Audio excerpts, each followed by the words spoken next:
Plaza.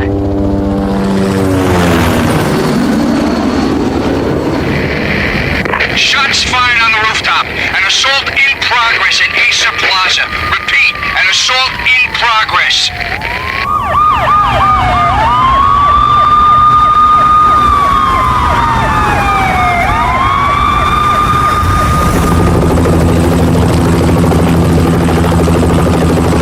It's a war zone down here.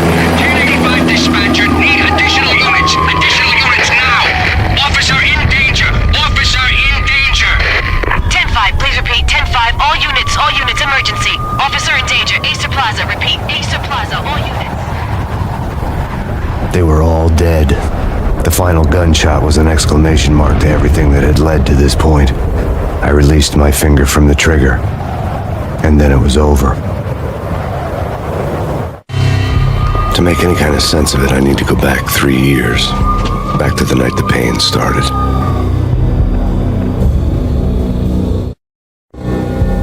I was still in the force back then. NYPD, Manhattan, Midtown North Precinct, Hell's Kitchen. So when are you coming to work for me, Detective Payne? You'd make me work undercover in some hellhole. Sorry, Alex. Michelle and the baby come first. See? My last smoke. It's bad for the baby. That's you, Max. A regular Boy Scout. See, Alex. Still on for poker Thursday night, right? Like taking candy from a baby. Life was good. Sun setting on a sweet summer's day, smell of freshly mowed lawns, sounds of children playing, a house across the river on the Jersey side, beautiful wife and a baby girl. The American dream come true. Honey, I'm home. But dreams have a nasty habit of going bad when you're not looking. The sun went down with practiced bravado. Twilight crawled across the sky, laden with foreboding.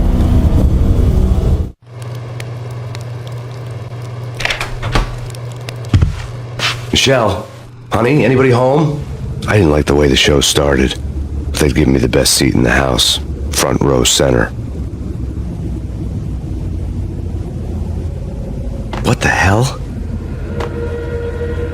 Something ugly had been tattooed on the wall, a map of things to come.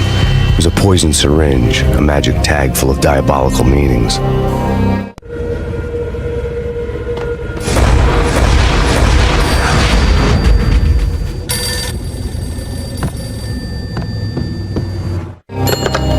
Listen, someone's broken into my house. Call 911. Is this the Payne residence?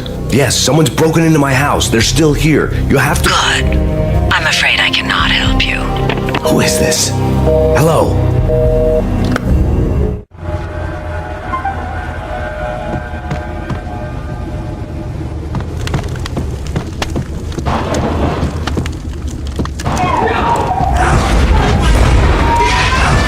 Michelle!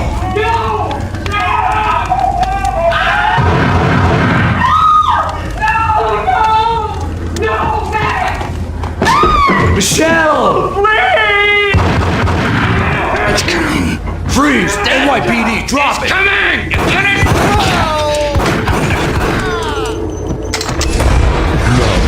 No, please, God, no. The flesh of fallen angels!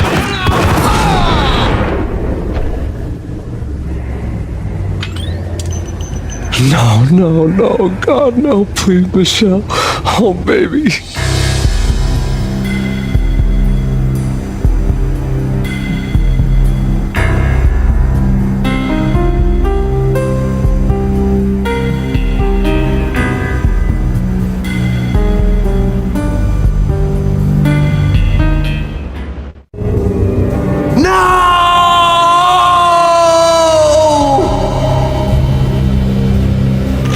That was 3 years ago.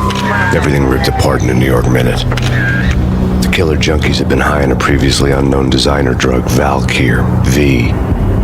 After the funeral, I told Alex I'd be transferring to the DEA.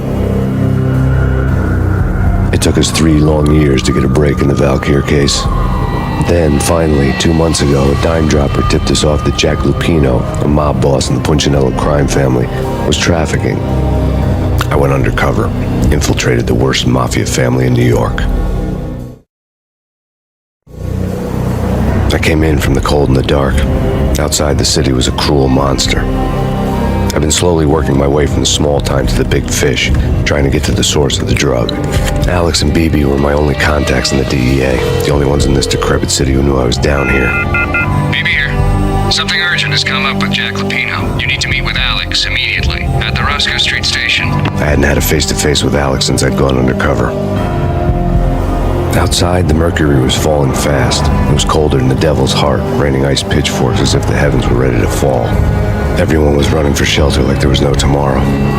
It didn't get any better when I got to the subway. The feeling hit me like a point-blank shot straight in the face. Something was not right about this. My Beretta stirred nervously under my coat, but the train doors had already shut behind me, and I was in for the ride. Next stop, Roscoe Street Station, and Alex.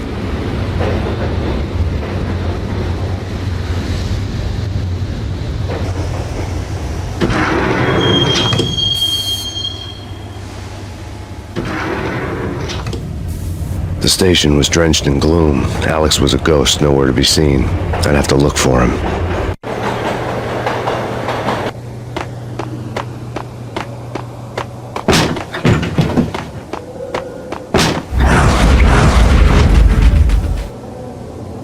Death was in the air at Roscoe Street. I'd have to find Alex fast.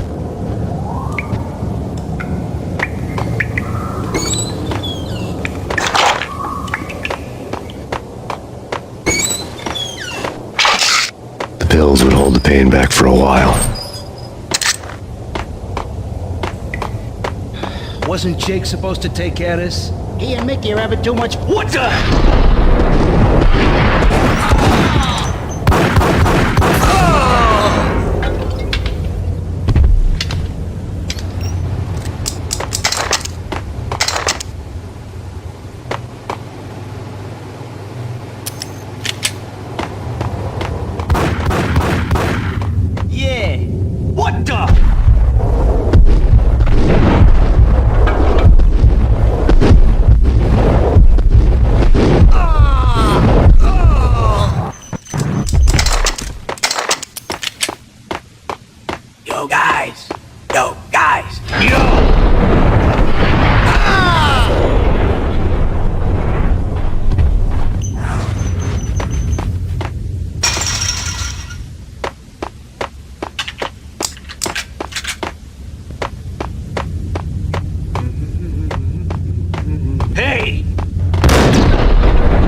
That's big.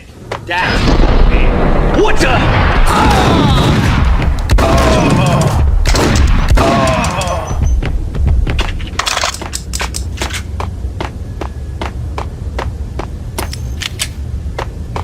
Kiss it goodbye.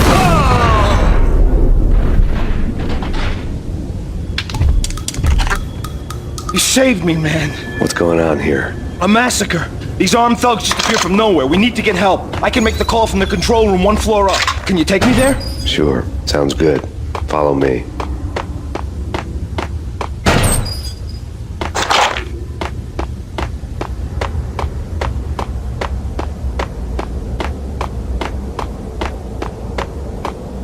Hey, where are you going? The control room's up the stairs.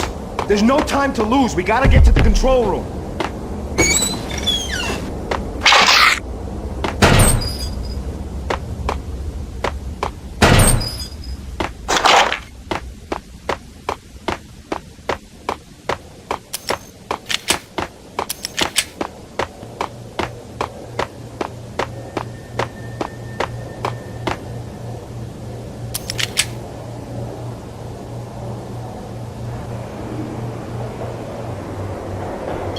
Home free. This way.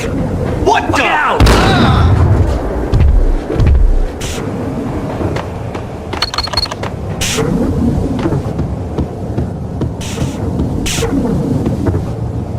Got him down!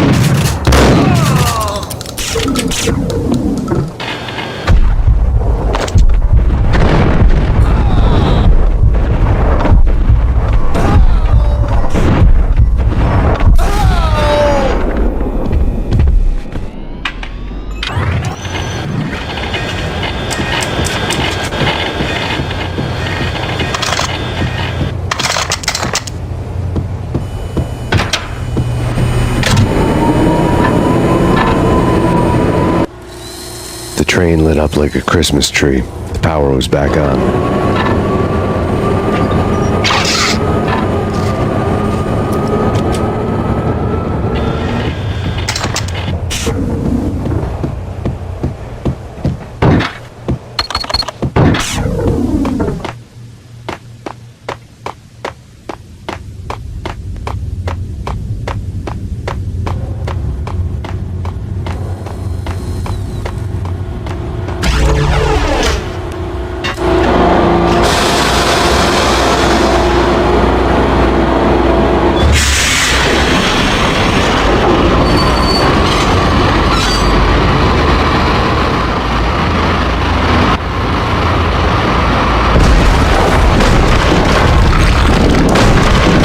So much for being subtle.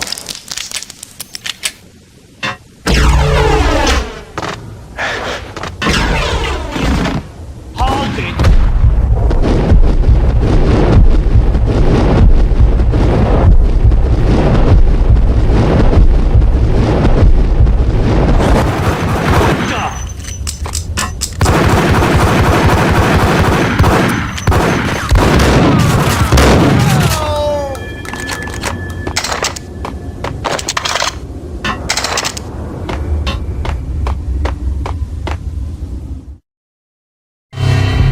The rusty door led to an abandoned part of the station, closed off since the early 40s. Something big was going down at Roscoe Street.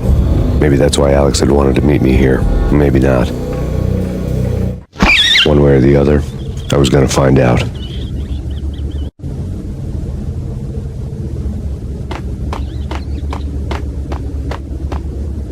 That's big. That's big.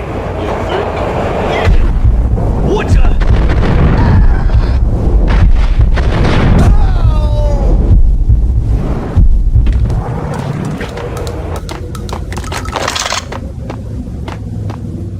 Hey!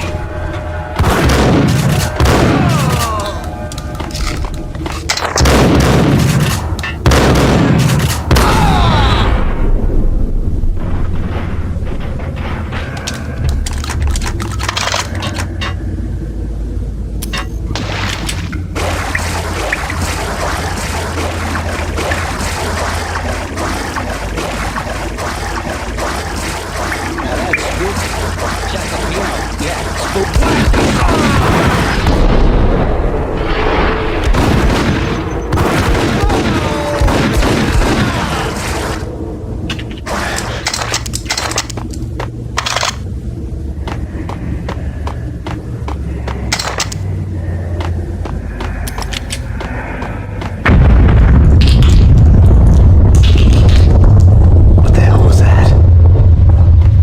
Hold on here. Give me the detonator. Whack him!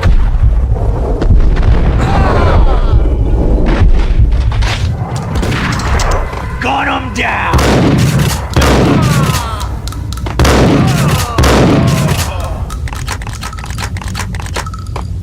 The door had been welded shut ages ago and the bomb was missing a detonator.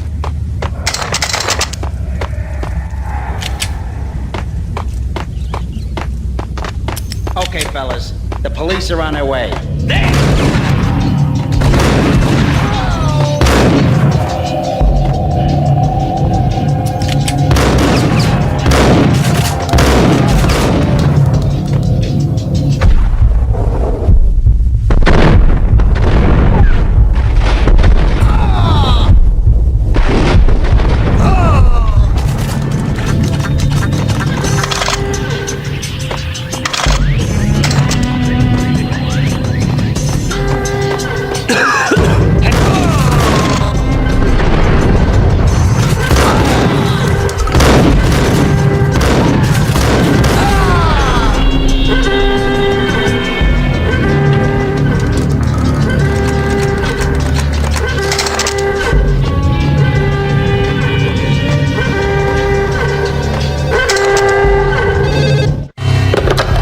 Come to you now live from the crime scene. Who is this? Right back at you. This is Deputy Chief Jim Bravura from the NYPD. You are to cease your criminal activities and surrender immediately. Sure thing, Jim. Me and the boys have been talking and everyone's real sorry. They'll never do it again. Who the hell is this? being placed at the scene of a bank robbery wouldn't have tipped the odds in my favor.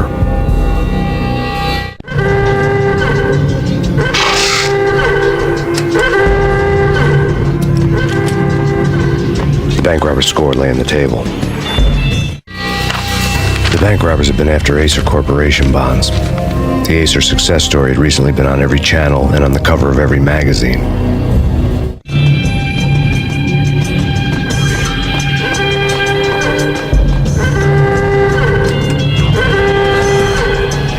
The bank robbers had left their tools on the table. Judging by the detonators, the crooks had bought enough explosives to send Lady Liberty into orbit.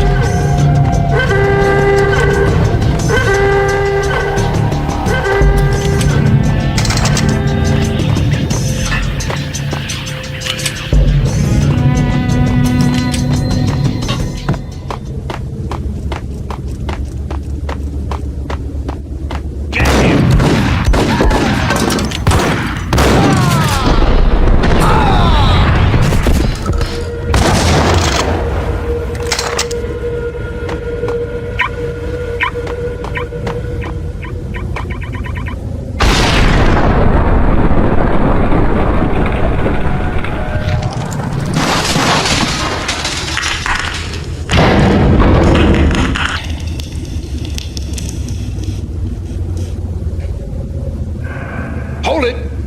Max! Jesus, you almost gave me a heart attack! I nearly shot you! Alex, I'm glad to see you. What the hell's going on? There are more corpses here than at the city morgue! It's an armed robbery. A tunnel job straight to the Roscoe Bank vault through the old station wall. Is this why? This is Lupino's gig? This is Lupino's doing? Lupino's men? Really? You sure know how to take a place? Can you get through? No, it's locked. We gotta get out of here. If it's Lupino, it's... Alex? Alex!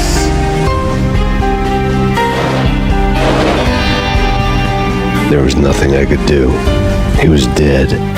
I could tell by the empty, accusing stare of his eyes.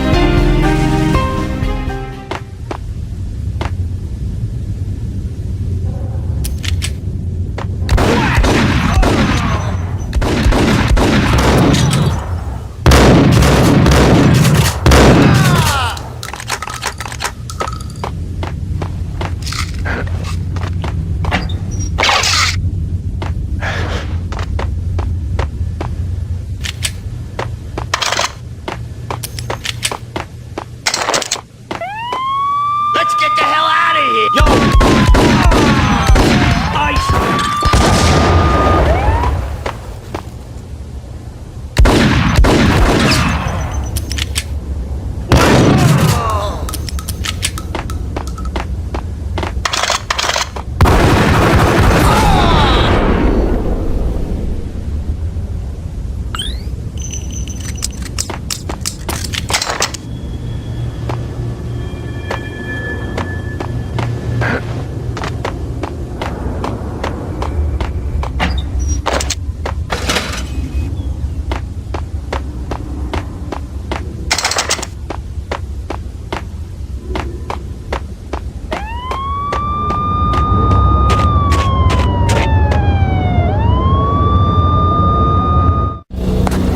Alex had kept me relatively sane for the past 3 years. Now I didn't know how I felt. Somehow he had stumbled upon something big and ended up stepping on Jack Lupino's toes. Lupino ran his racket of sex, drugs, and contract killings from a sleazy hotel in a slum block of tenements. The NYPD was closing in. I could hear the sirens. Their wail was a crescendo. Lupino thought he could get us by taking Alex out and leaving me to take the fall for it. All he had gotten was my attention. I went for the hotel first. It was a sad old thing with flickering lamps and faded colors, cheap mobster punks and tired-eyed prostitutes. I walked straight in, playing at Bogart, like I'd done 100 times before. The place was run by a couple of murdering mobsters with shark smiles. The Finito brothers. Ladies and gentlemen, it's the pain in the butt. Pain to the max. You're killing me. Did you make that up yourselves, or you get some wino downstairs to come up with it? Don't answer that. A rhetorical question. I got something for the boss. Lupino around? That kind of depends on who's asking. A friend or a junk squad plan? Don't answer. It's one of them, how do you put it, rhetorical questions. Lupino ain't here, but he said bye. Lupino wasn't in his cheap hotel. Instead, I ran into the Finito brothers. My cover had been blown. The door slammed shut behind me, and then I was dodging bullets like raindrops. Pain in the butt. Ha ha! Pain to the max. Junk squad thing. Gotta take it to Marble City. He busted a lying down. Friggin' A.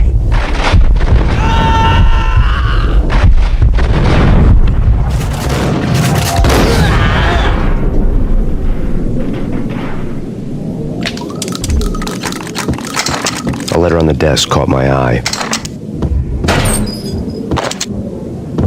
Bosses! I had met Lupino only once. The gangster ran all his rackets through his right-hand man, Vinny Gagniti. Gagniti was a high-strung whiner on the verge of breaking apart, like an overamped Energizer bunny. He had the brains to run the business, but he lacked the balls, always falling short, taking his frustration out on underage addicts and call girls.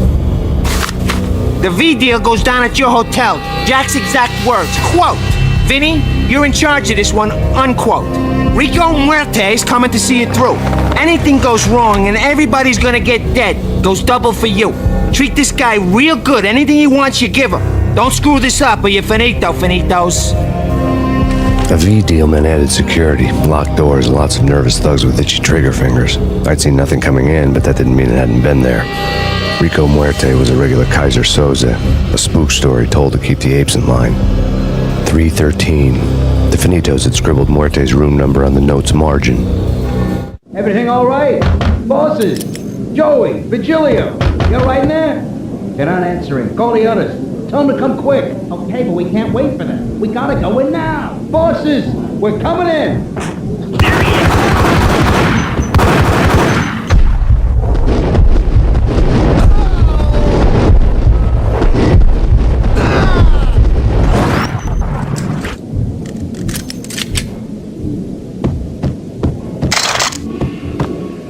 Getting out was not going to be easy.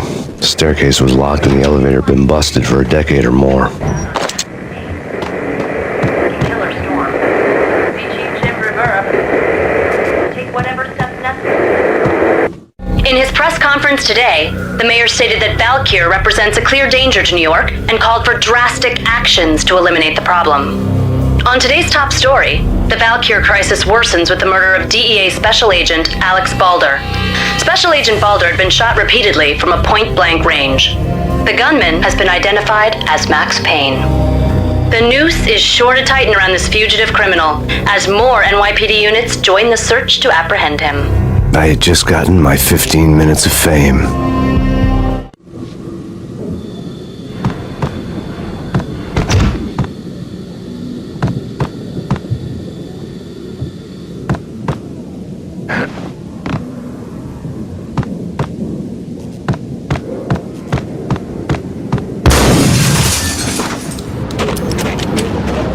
Something's wrong with the bosses. Payne's there and they're not answering. Let's go already. Payne's gonna... What the hell? Ah! Oh!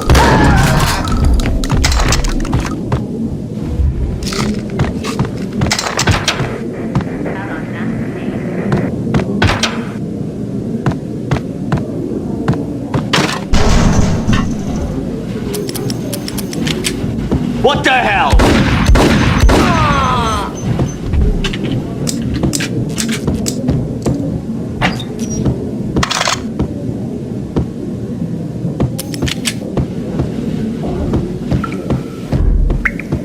Previously on Lords and Ladies. Lady Amelia, Marquis Valentine asks for an audience. Thank you, Lawrence. My lord.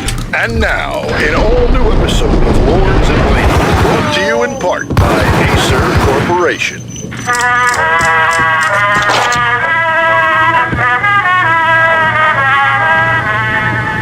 My lady. My lord. My lady, there is a matter of great importance I must bring to your attention. My lord, there is?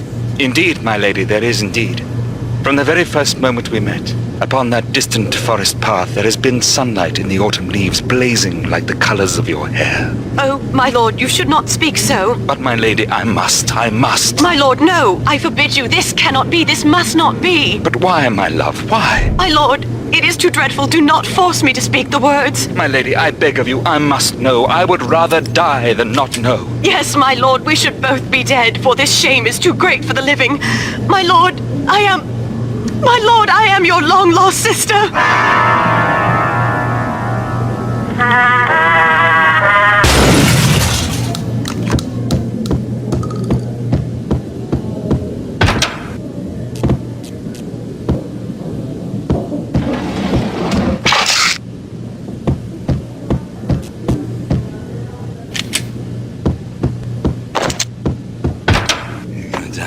V-head junkies could go off without a warning. I had to be careful.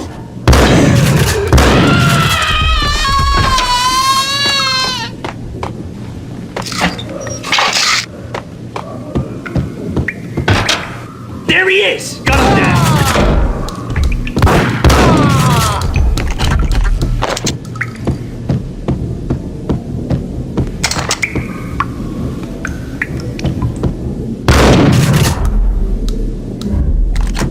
Piece of crap! Ooh, careful! It might Ice!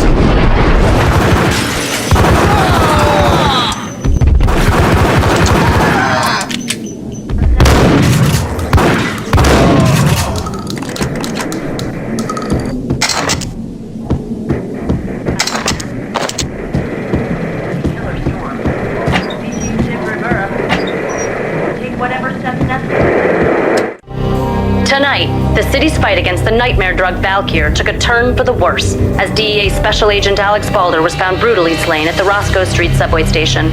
A suspect was seen leaving the site only moments after the shots had been fired, and the NYPD is currently in pursuit of Max Payne, a repeated felon believed to be armed and extremely dangerous. And now the weather.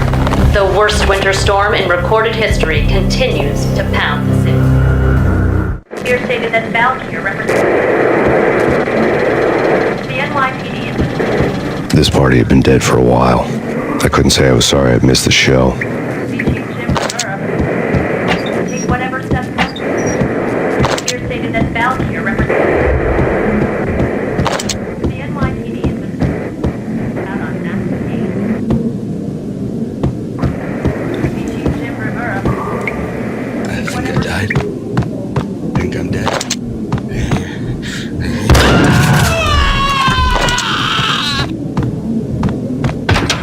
Whack!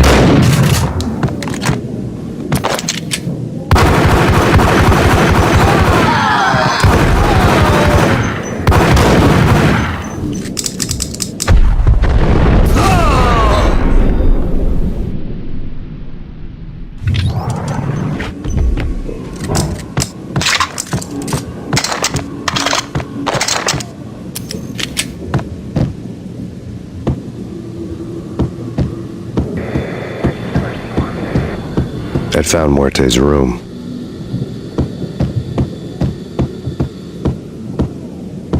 What? Oh, quiet. Muerte had received a letter. Our investigation had turned up nothing to link Angelo Punchinello, the head of the Punchinello family, to Valkyr. All tracks had ended with Jack Lupino. The letter in Muerte's room was signed by the Don himself. It was the first hint that the Kingpin knew what was brewing inside his syndicate. The trouble you got into after the Chicago screw-up. The Punchinello family bailed you out. You have been waiting for a chance to pay us back. One of our trusted boys has a monkey the size of King Kong on his back, and we need your special skills for backup on a major deal. Collecting evidence had gotten old a few hundred bullets back. I was already so far past the point of no return I couldn't even remember what it looked like when I had passed it.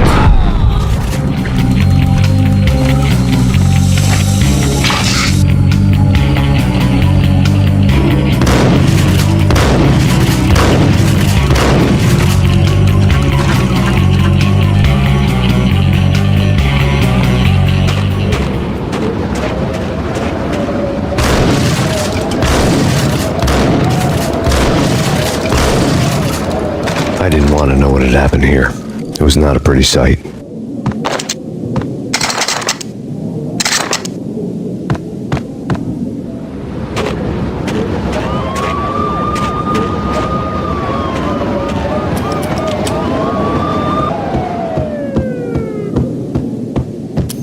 True.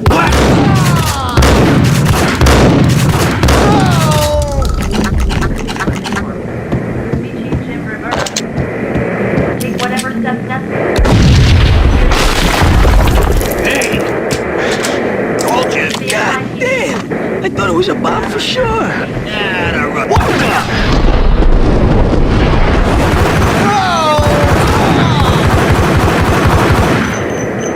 Here stated that Valkyrie represents the NYPD is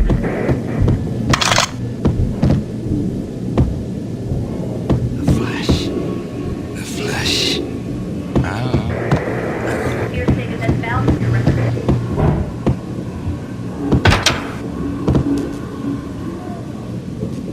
The hooker had left her diary on the table.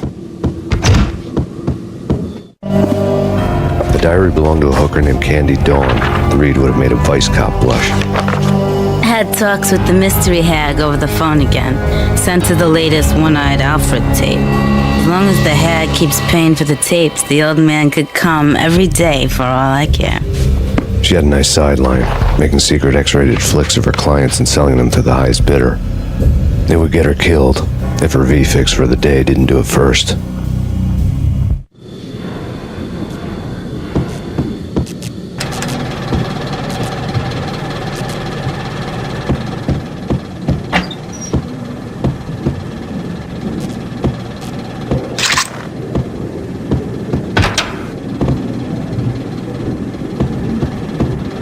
What the hell? It's him. Go get him. No, wait. You go get him. You go and get him.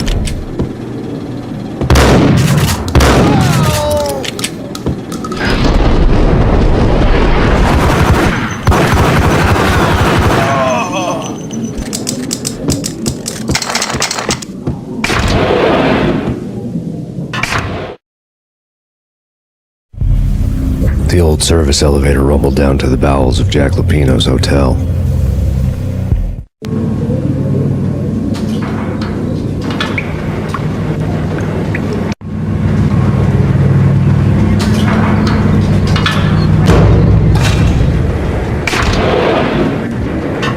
It was freaking crazy.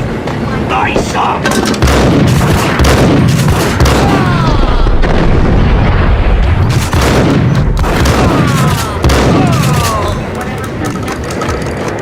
here stated that Valkyrie represents a winter storm warning is in effect in the whole tri-state area, as both freezing rain and heavy snowfall continue. Many roadways are already closed, and people are advised to stay indoors. The severe blizzard has ravaged New York for 3 days now, with no end in sight. We'd been snowed from the start in the Valkyrie case. The forecast said there was plenty more where that had come from. But the snowbound city was on my side. Less chance of innocent bystanders getting caught in the crossfire.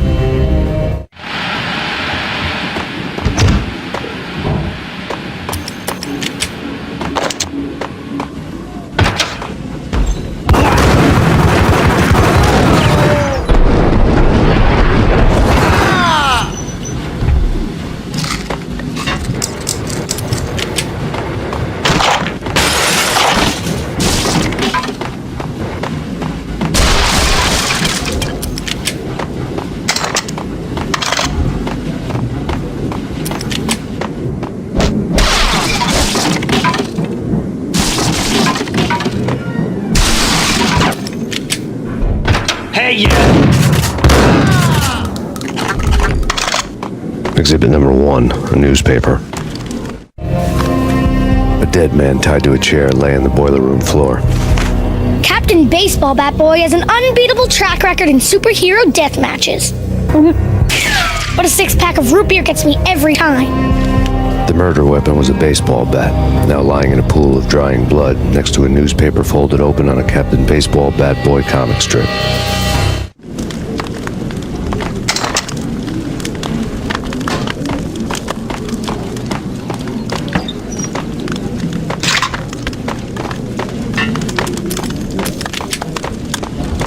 Take vampire movies. Why are they always set in LA or Mexico? They can't even get into the plot.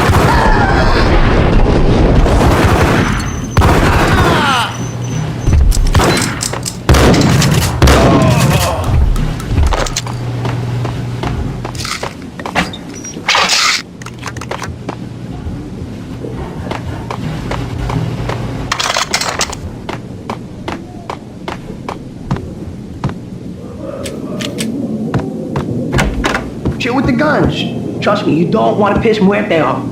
Gentlemen, let's do business. Green for green. Cheers at green-eyed angels. Amen.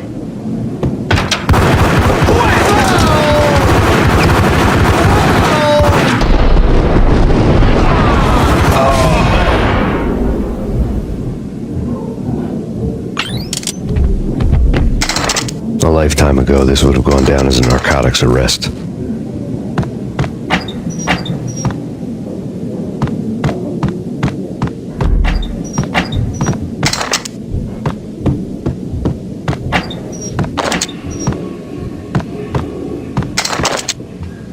It was dirty money. The transparent cylinders glowed green, full of Valkyr. There was a key on the table.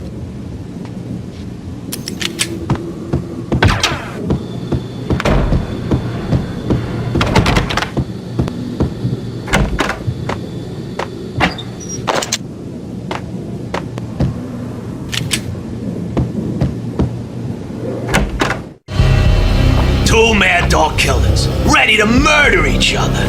They step into the next room, and I'm thinking, now they're gonna do it. But no. They sit down in front of a TV and solve their differences with the Kung Fu fighting video game. I tell you, Candy, I was so depressed, I strangled them both with the video game cables. Oh, Rico, you're so bad. I am, ain't I? Rico Muerte, big-time hustler. Who the hell? It's that cop. Muerte went for his gun.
The antique switchboard was still in use.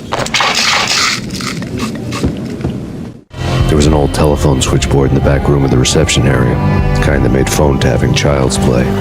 It wasn't hard to picture a fat pimp sweating with headphones on, listening to his hookers talk dirty and fake orgasms over a web of party lines, the blood veins of New York. Right now, there was a different set of moans and groans going on.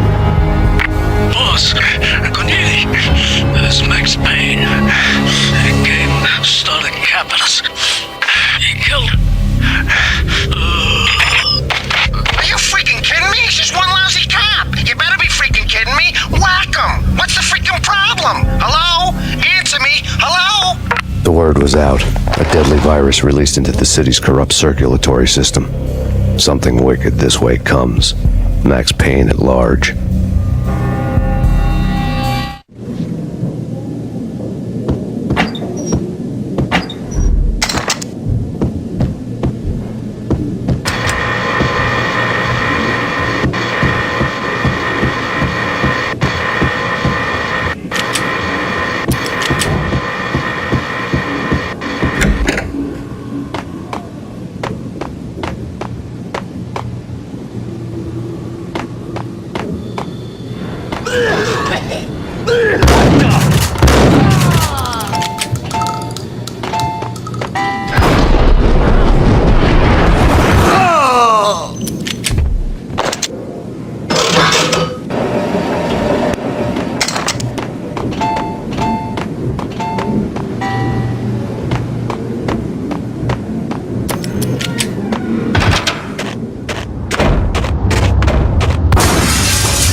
blow town.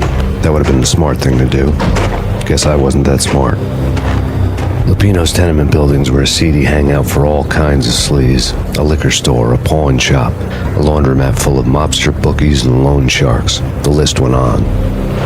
The how and why of it was a mystery to me, but they knew I was a cop. They knew I was coming, and they were going to get real trigger happy about it. I got to see Lupino's hangout all lit up. A bomb went off, turning snow into liquid gold. A pillar of fire lifted the remains of a car straight up into the air. The flames were highlighted on the hood of a black Mercedes-Benz as it coasted down the street real slow, as if the driver didn't have a worry in the world. I got a good look at the man riding shotgun. It was Vladimir, the head of the local Russian mob, the fly in Don Punchinello's suit. The ringing in my ears was the sound of a mob war being waged.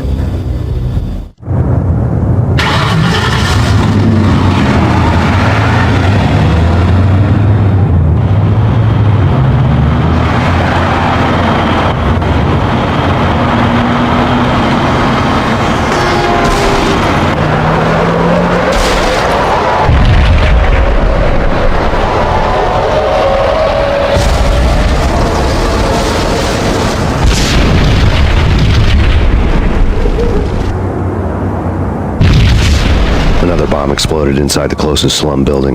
It was a lucky break. The goons inside were spooked, but luck always came with a price tag. More bombs could still be ticking inside, and the cops would already be on their way. Jack Lupino's suite was on the top floor. At least it used to be, before the explosive makeover.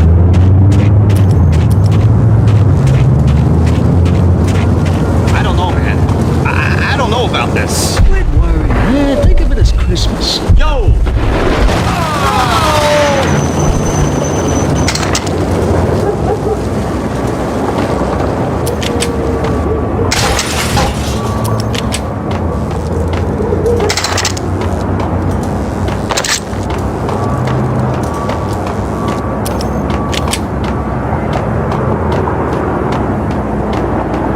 The headlines were a depressing read.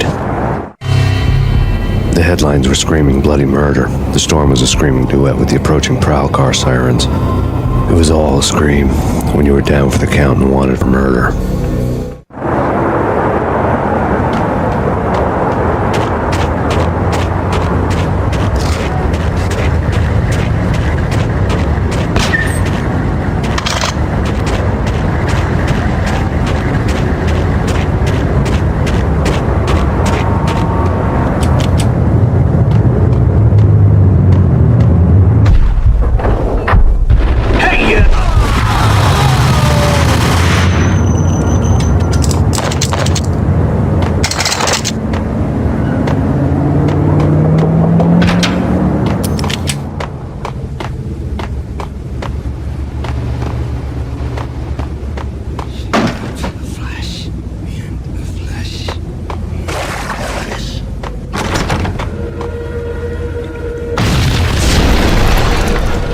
The whole building was rigged with explosives.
A beaten-up phone in the entrance hall was ringing.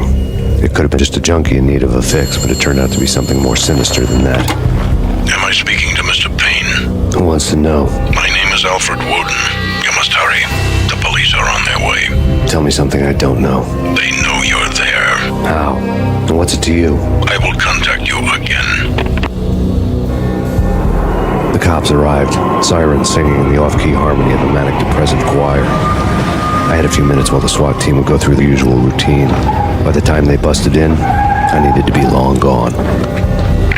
Max Payne, this is Deputy Chief Jim Rivera from the NYPD. Drop your weapons and come out with your hands above your head.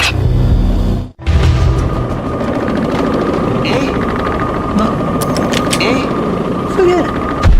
Whack!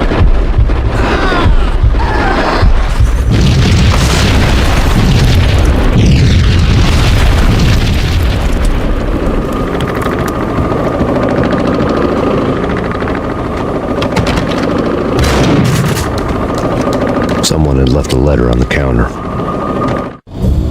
Suddenly it all made sense. The bombs, the Russian mob boss making an appearance in person. Gagniti was his usual self, all talk and no walk. After our hit, the Russian has only a couple of guns left and they can be bought. There's no freaking way he has the guts to try anything after that. As it turned out, the Russian had plenty of guts.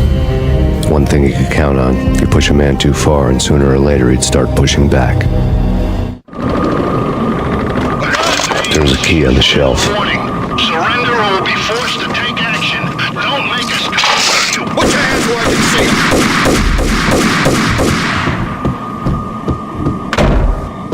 Hey!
Bombs had destroyed all the stairs up to Lupino's office.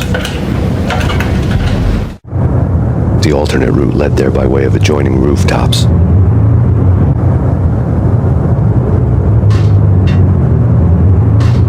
It's never been this cold. Never ever. It's like the sky's falling. Yes, sir. It's the end of the world as we know it. And I don't feel fine. I don't feel anything. Not a thing. I'm freezing my butt off.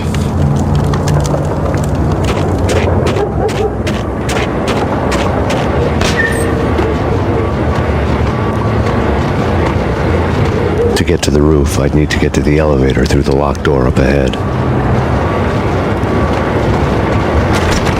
Pizza delivery. Never seen you before. Buzz off, Joker.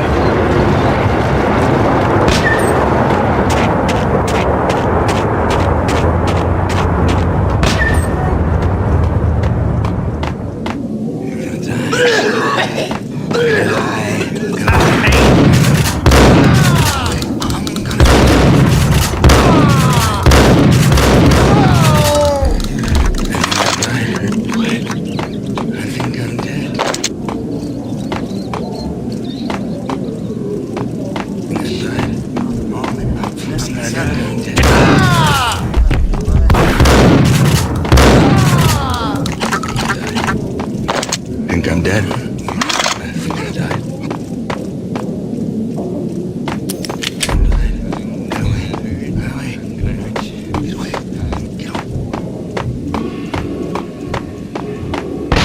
No, don't shoot. You know the clowns at the laundry? Me? No. You're no good to me then. What? No, the laundry, yeah. I know him, yeah. Get me in there. Okay.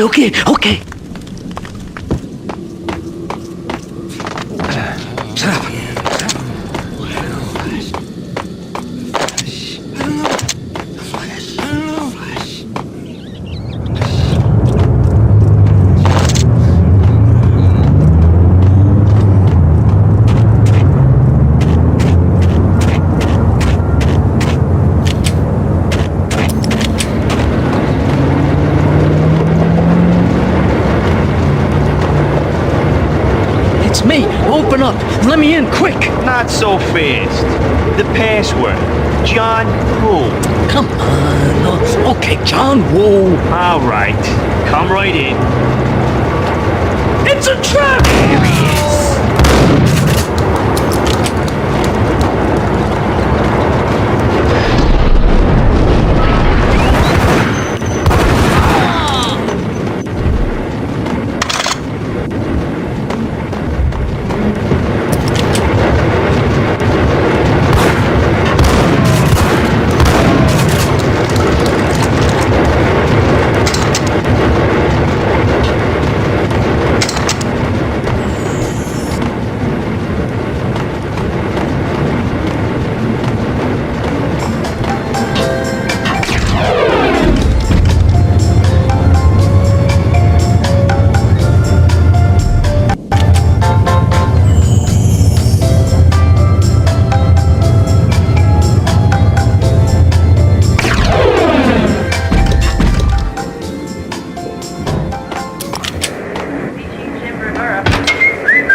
New York City is in crisis tonight, with reports of Valkyr-related gang war in the streets of the Bronx.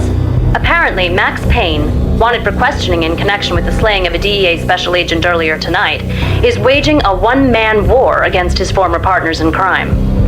Among the list of casualties so far are notorious mafia members Joey and Virgilio Finito, as well as Rico Muerte, himself a fugitive from the law, and a suspect for several murders in the Chicago area. The NYPD has been placed on full alert. A citywide APB has been put out on Max Payne. Deputy Chief Jim Rivera has promised to take whatever steps necessary to bring him to justice. What those steps may be remains to be seen. For NYCNN TV News, this is Kira Silver.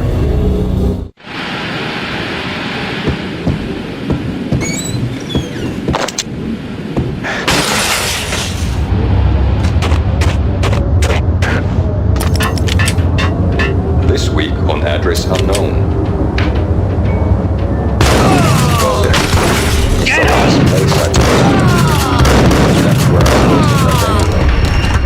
Only, it's not me talking to that pink flamingo, but someone who looks the part down to the finest detail, except that he's evil. I'm hiding in the shadows, watching it all unfold. The flamingo speaks. You can speak here. It says, "Mirrors are more fun than television." That's, mirrors are more fun than television. Somehow I know this, just don't ask me how. And I, not me, but my double, nods and smirks at this like it was the funniest thing in the world. And then something goes wrong, and suddenly they know I'm there, hiding behind them, and they both turn to look at me with cold eyes. And the flamingo speaks again.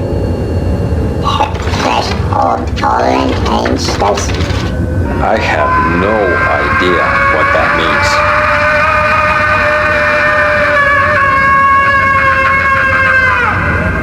And that's when I always wake up to my own screen, in that brightly lit white hospital room, strapped to my bed.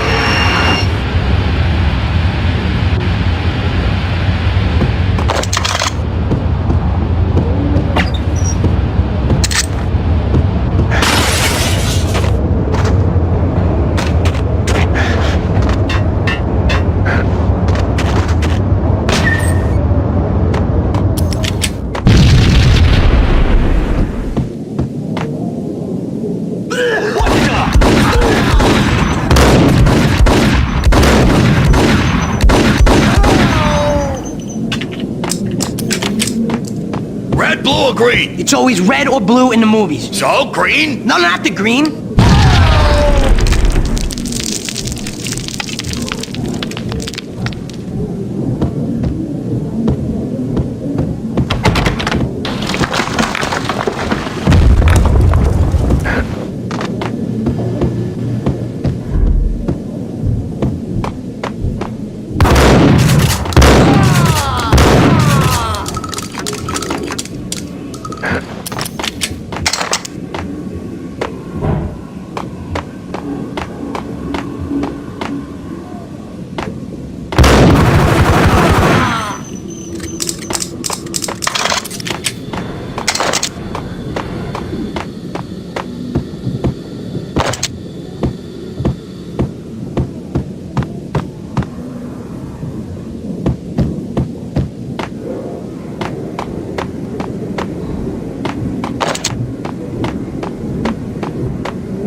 They're bombing us! What are you doing? You're doing nothing! What are you doing? This is war! Freaking war!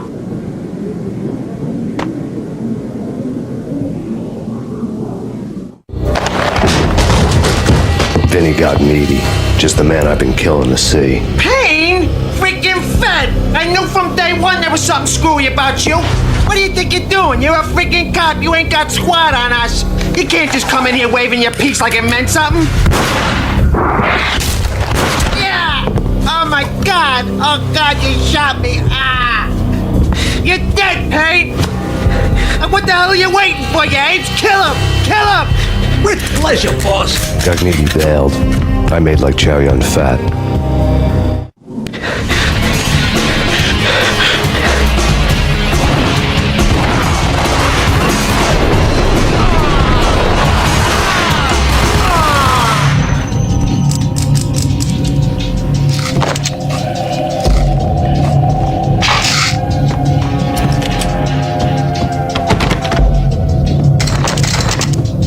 Letter lay on Gagniti's desk.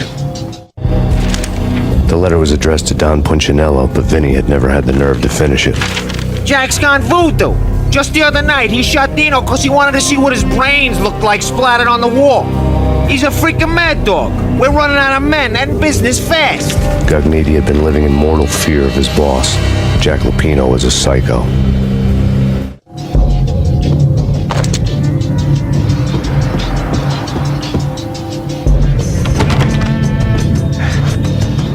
Vinny Gagniti was running scared. He could run, but with a bullet in his stomach like a broken bottle of Tabasco, he was quickly running out of time. He knew where his boss was, and I wanted to square things up with Jack Lupino. Gagniti would be moving fast. I don't know about angels, but it's fear that gives men wings.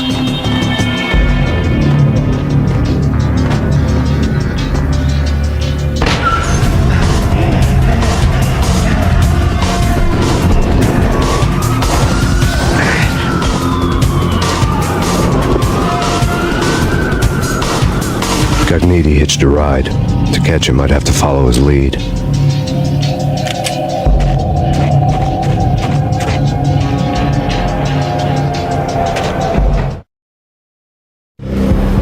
This was my second train ride of the night. The way it started didn't promise anything better than the last one. Freezing wind tearing at my face like sandpaper and razors, ice hard and slick under my hands and feet, and somewhere in the background the wail of sirens, the city howling after me.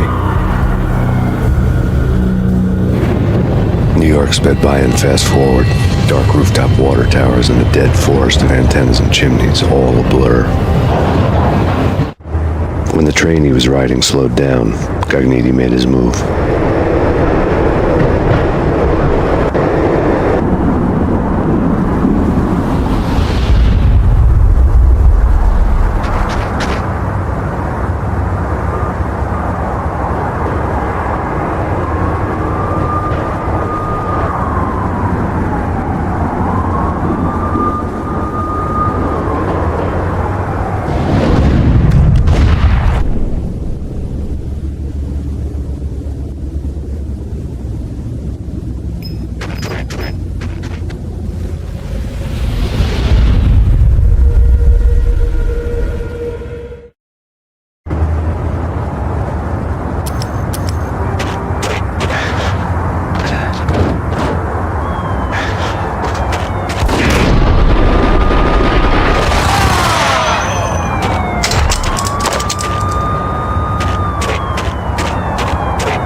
It's Payne! He's coming down the stairs! Shoot the bastard! Okay, boss, you got it. No problem.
What the hell?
Max Payne has nowhere left to go. We are very close to capturing him. You'll get a full statement then. Right now, I've got better things to do, ma'am.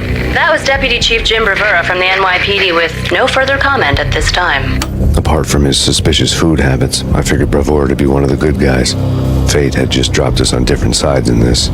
But when it came to capturing me, he was way out of his league. I had already ditched the cops a couple of rooftops back. For now.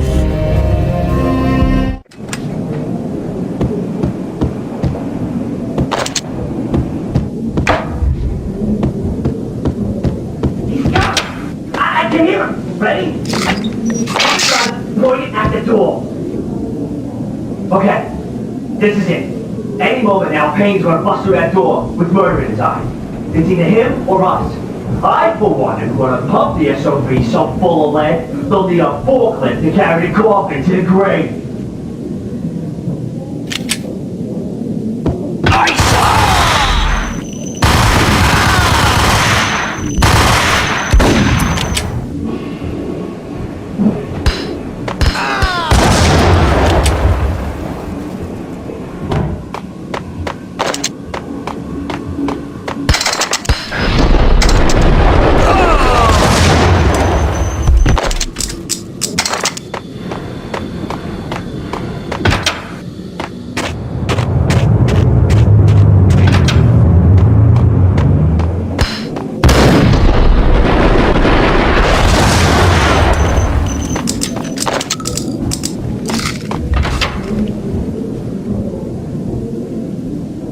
me, goddammit!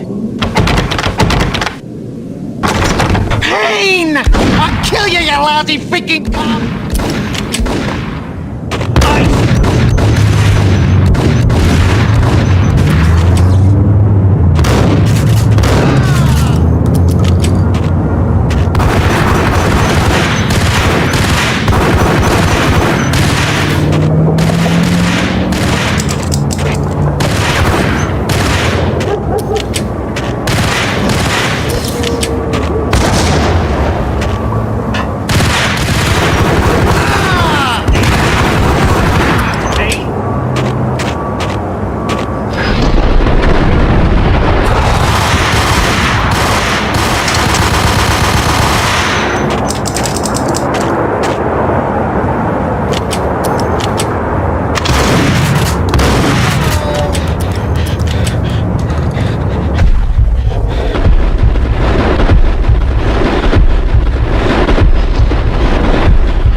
He ran out of steam in a dead-end alley with steam boiling out of the sewer grates like all the fires of hell were burning high beneath us.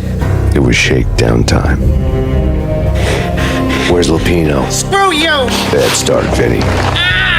Police brutality! I rate pretty high on that. You can't just hurt me in cold blood? Just keep telling yourself that. Listen good, Candyman.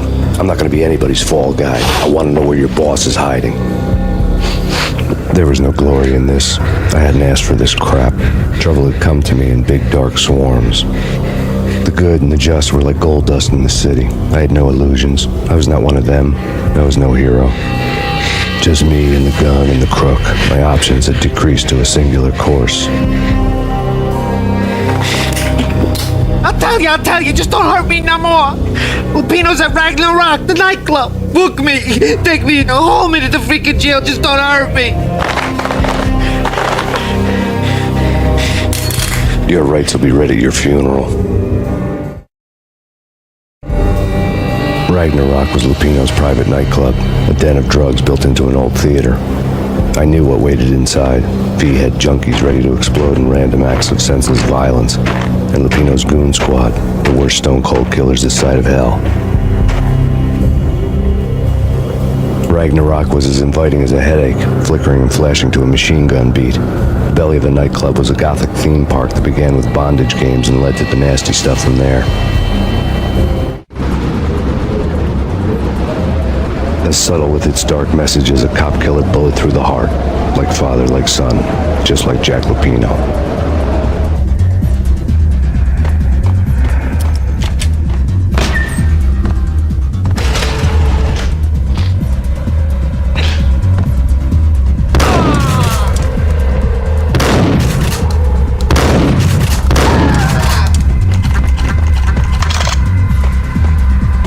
The book had never been a bestseller.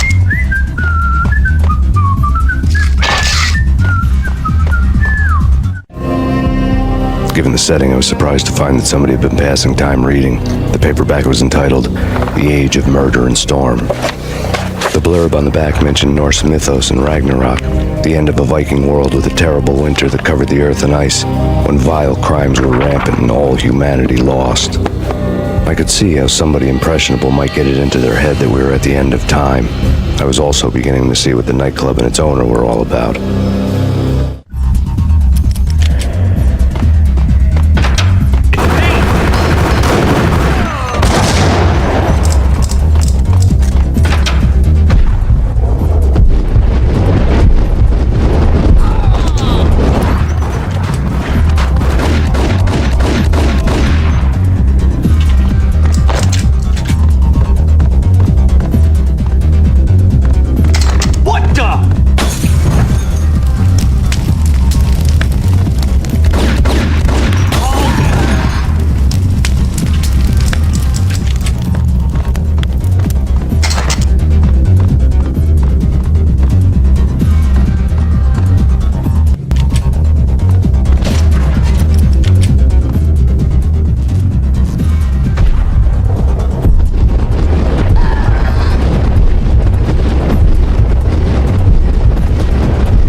books on the occult had been piled on the table. The room was stacked with light reading, such as Necronomicon, Witchcraft, and Paradise Lost. Old exotic titles like Malleus Maleficarum and De Umbrarum Reini Novum Portus. Books with pentagrams on their covers, all dealing with the occult and the infernal, lying between stacks of horror videos and a couple of Ouija boards. The only thing I could take seriously was the thought of Lupino taking it seriously. He had been spending a lot of time getting intimate with the guy downstairs.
Hey, yeah.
The backstage area led to Lupino's inner sanctum.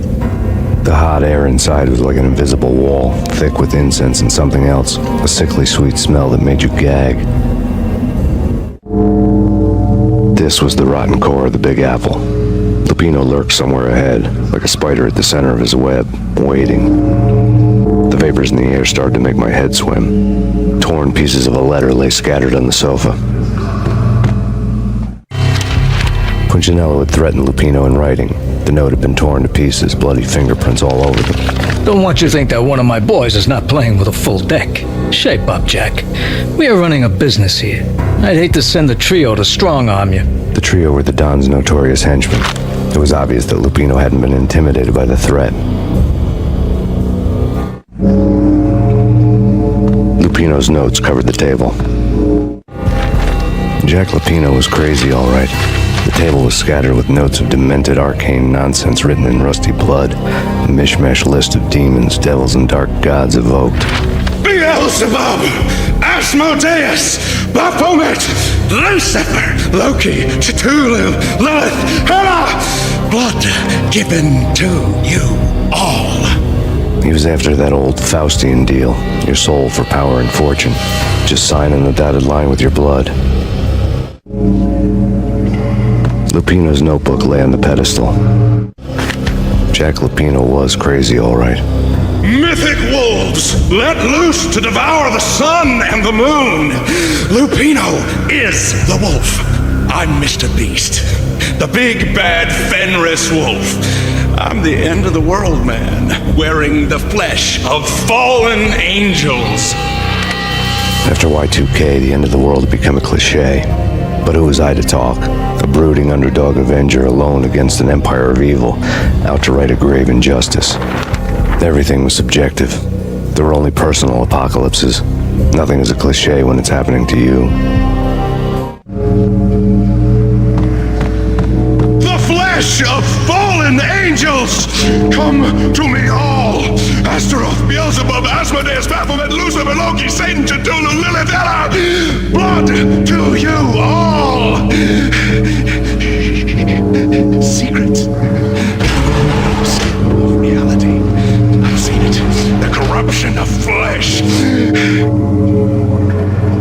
Oh! I'm the wolf, yeah! I am the wolf! It's close. It's coming. You have come. A witness to the end of time. It's now! I will rise to her side! I don't need the words! I'm beyond the words!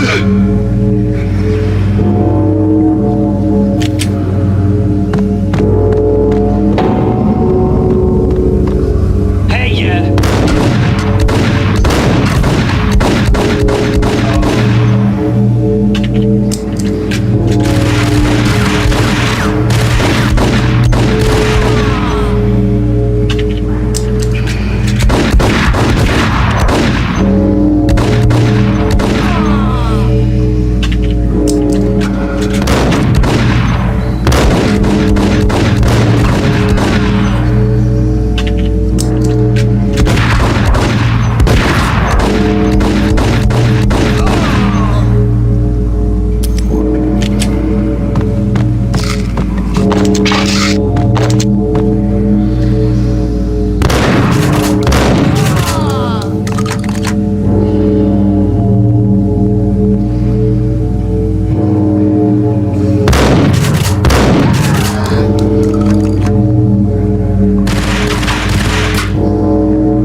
known there'd have to be a catch in it somewhere, and this one was the Empire State Building of catches. Lupino just pumped up and dying to go 15 rounds with a mutant alligator. And then he started this spooky monkey talk, straight from a bad dream. Mine. I have tasted the flesh of fallen angels. I've tasted the devil's green blood. It runs in my veins.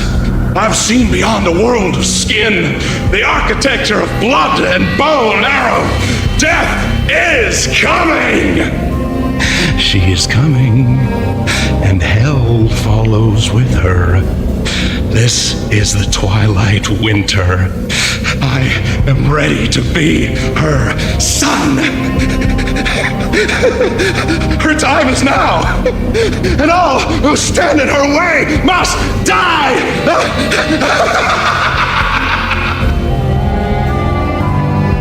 Die! You'll die! You'll die! Now! All die!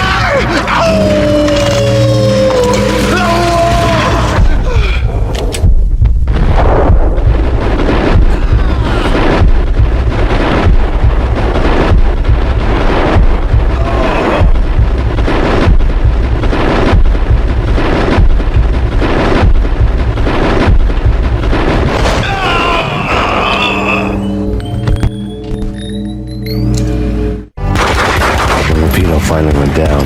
I wanted to make real sure he'd stay that way. V was a bad monster. Turned them into friggin' zombie demons from outer space. I think he's dead already. Huh? And that's when it happened. But dead or not, you've got the wrong guy. In stepped this knockout femme fatale holding a gun to my face. I returned the favor. Lisa Punchinello. Lisa Punchinello was the Don's wife. Mona Sachs. Lisa's evil twin. Your safety's off, evil twin. You might hurt someone with that gun of yours. Lisa's the damsel in distress. I'm the professional. I'd blow you away without batting an eye. Sure, and you can check out my credentials splattered all over this joint. Jack couldn't have framed you. Not the state he was in. We're after the same slime bag. Angelo Punchinello's the one who murdered your friend and framed you with it. You know this for a fact? I've got my sources. I don't have a clue these days. I just shoot them as they come. Who put a contract on the Archfiend? This one's mine. I hate the guts of that sadistic wife-beater.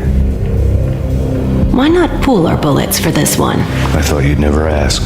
My finger was starting to twitch. How do you like your whiskey? I'm easy, as long as you don't try to slip me a Mickey. You're a real angel, Max. It was good stuff. Tasted sweet as honey going down. Nothing personal. Can't risk you going berserk and getting Lisa killed.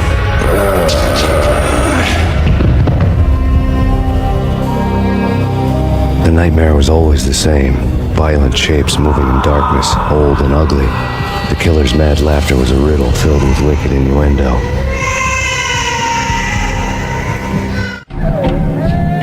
Somewhere, the baby was crying.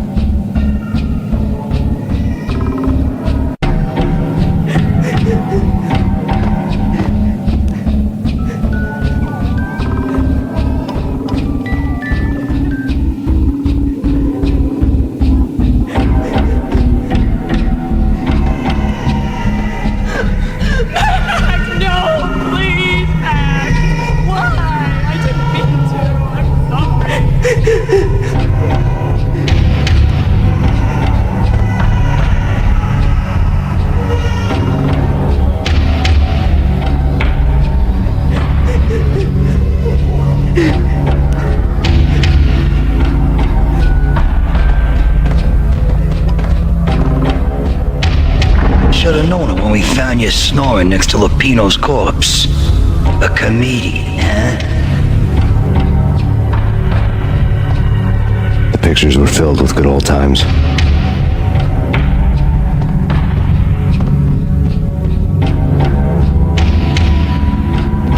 Michelle looked at me from the photo.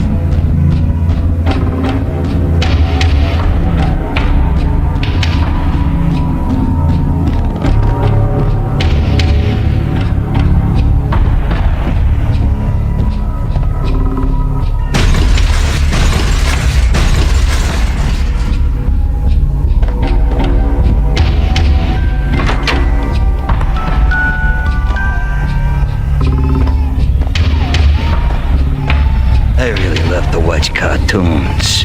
Captain Baseball Bat Boy's my favorite.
No, please, God, no.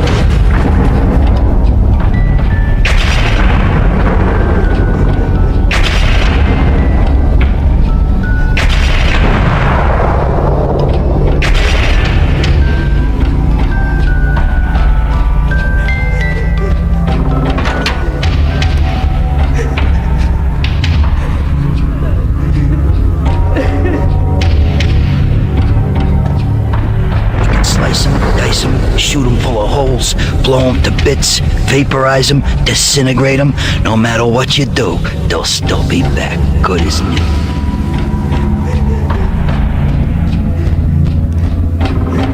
Michelle's diary lay on the table. Michelle was working part-time in the district attorney's office.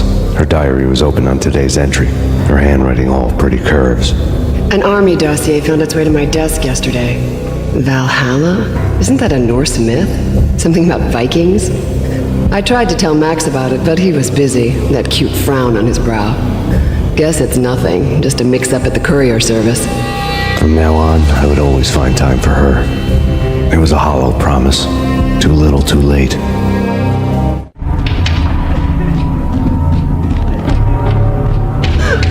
Max, no, please, Max! Why? I didn't mean to. I'm sorry.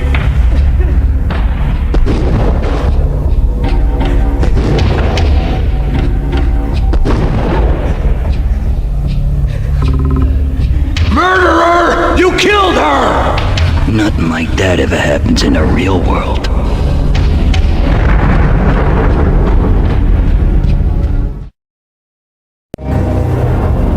I woke up in a bad dream. My head felt 2 sizes too small for my brain. Max Payne. I envy your name. And the killer was smiling. Pleased to meet you. I'm Frankie the Bat Niagara. Niagara, as in you cry a lot? He had a baseball bat and I was tied to a chair. Pissing him off was the smart thing to do.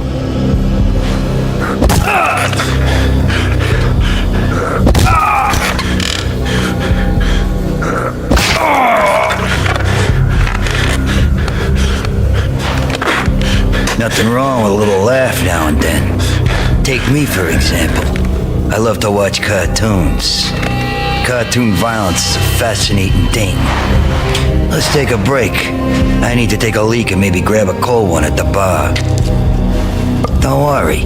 I'll be back to finish this off. And then, it's checkout time. You play, you pay, you bastard. He swaggered out, and the door clanged shut behind him, locks clicking into place. Everyone makes mistakes. Mine hadn't been to crack jokes about the goon with the bat. He'd have cracked my skull regardless. It hadn't even been to trust a girl with a gun. I had blindly gone after the first bad guy on my hit list when I should have been aiming further up the ladder, at the head of the Punchinello family. I couldn't bring myself to be pissed at Mona. Guess I had a soft spot for a pretty face.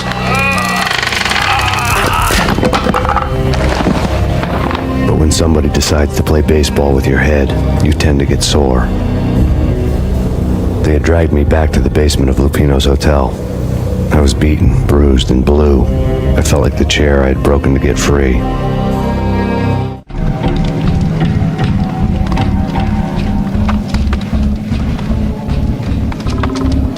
All I had was Niagara's bat, sticky with my own blood.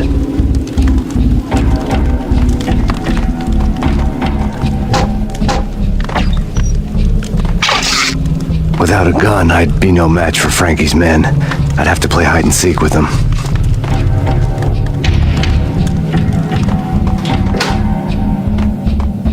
It's Frankie's turf. We'll take. What the?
Another newspaper caption for a murder scene.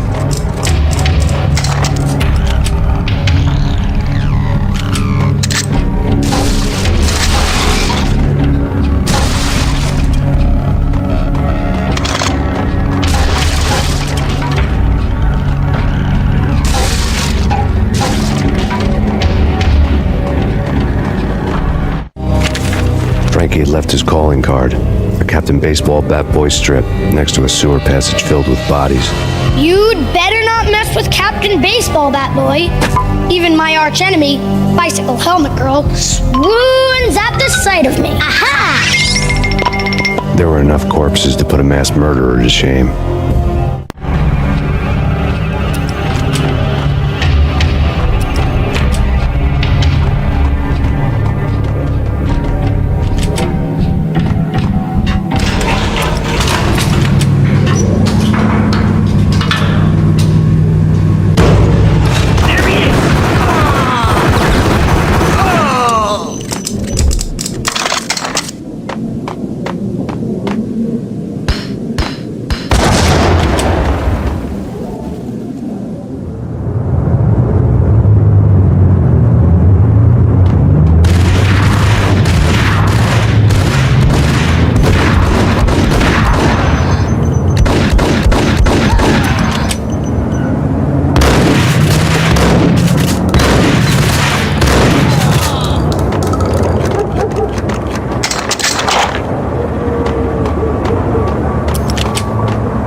fast going from bad to worse.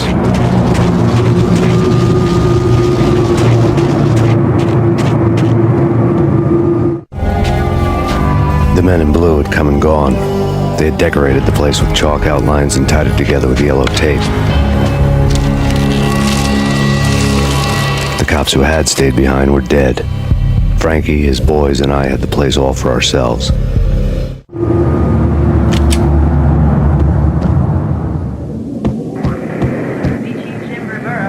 Just forget about it. Just forget about it. Hey, just forget about it.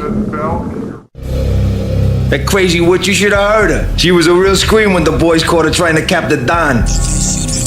Oh, that's freaking bad. To the trio? That's even worse than what Frankie's doing to that poor bastard downstairs. She's gonna take a long time to die. The mobster muscle on the phone was talking about Mona. Punchinello's trio were nothing but bad news. It's Payne!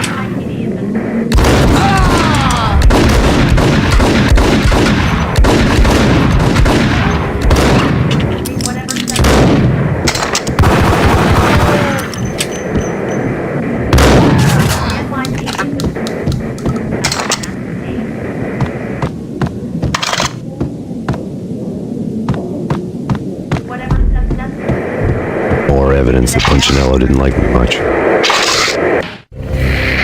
The fact remains that all the victims so far identified in the Ragnarok shooting have been known criminals, many of whom had large doses of V in their blood.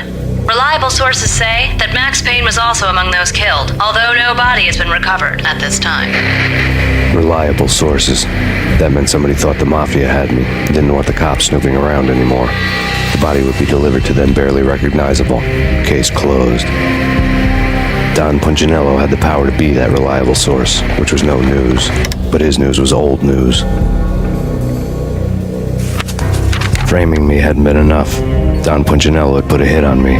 He wanted me dead, and it had been important enough for him to give written instructions to Frankie about it. Max Payne should die like a dog for the trouble he's caused. Frankie, I know I can trust you to give this matter the dedication it needs.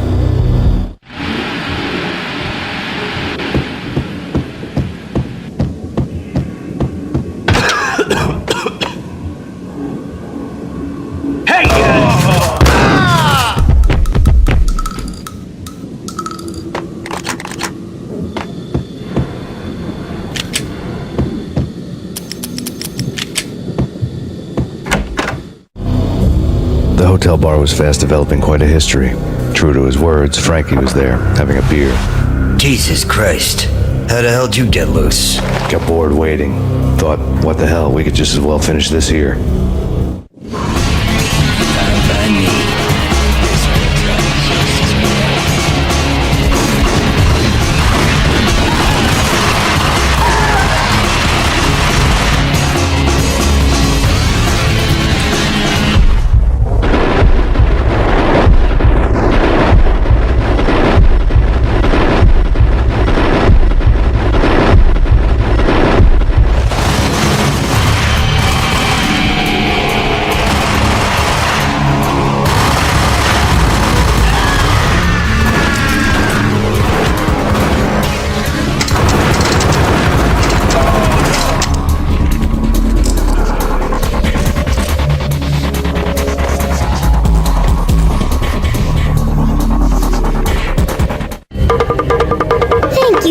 You've been a lovely audience. Had enough? I don't play with girls anyway. Unfair! I spotted the tail as soon as I left the hotel. A big black Mercedes. I had seen the car before. That time it had heralded impressive explosions. Vladimir was back. Bang! You're dead, Max Payne. I might have laughed if I remembered how. What's this supposed to be? Cops and robbers? Look, you want something with me? Get in line. Peace, man. Relax. You know you are a real news item. Armed and dangerous. I am going to make you an offer you can't refuse. I've always wanted to say that. It's a bum rap. I've been framed. That's a moot point. Whatever you did or did not do, I'm sure you had good reason for doing it. Want to hear me out? I'm listening. Punchinello messing with V is bad for business all around. But that's not all. There is this guy, Boris Dime, used to pull jobs for me. He's the captain of the cargo ship Charon. Now the bastard turncoat has gone over to the other side, Punchinello's. The ship's loaded with high-res hardware, guns, my business. If Punchinello gets hold of that cargo, he's won and I have lost. And you'll have your work cut out for you. If you want to get to Punchinello, you'll need heavy-duty persuaders. I am just the man to get them for you. Change the ship back under my flag, maybe pop 2 in the traitor Dime's head while you're at it. You'll get enough guns to start the apocalypse. You in or out? Let's get this show on the road. Vladimir was one of those old-time bad guys with honor and morals, which made him almost one of the good guys. None of us was a saint. The Brooklyn riverfront was a maze of rusty containers, sharp-boned cranes looming up from the snowstorm.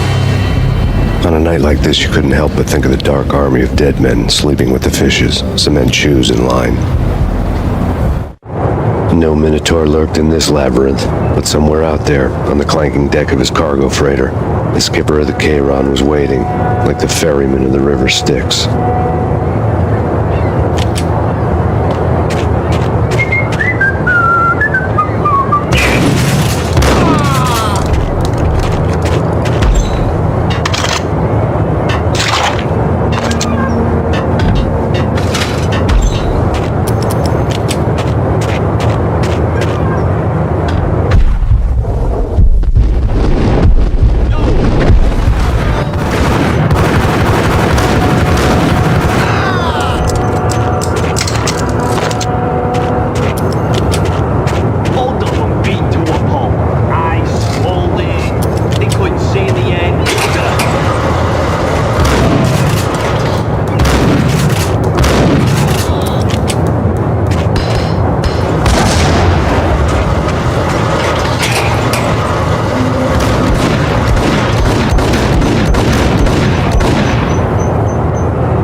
Hold it!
doubted the letter was a receipt.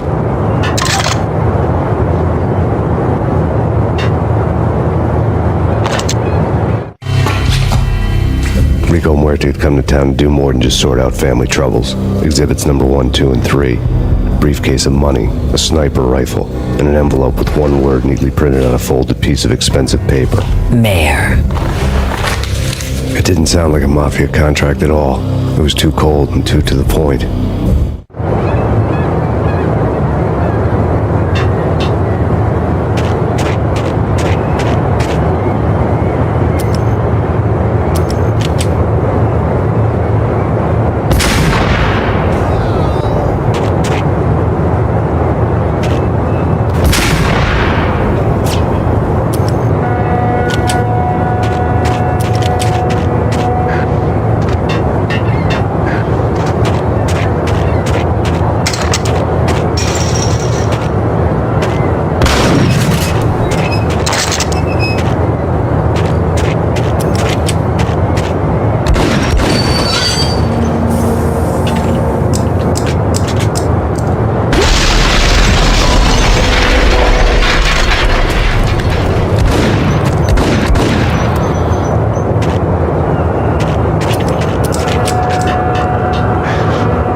I'd found Boris Dime's ship.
Rust had crept over the side of the cargo steamer a long time ago. Boris Dime would be on board. I'd have to smoke half of his crew to even get near the gangplank. The guns were probably being kept in the hold, buried amidst the rats and oily water.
Angie, tell me, how much did Dime cost you?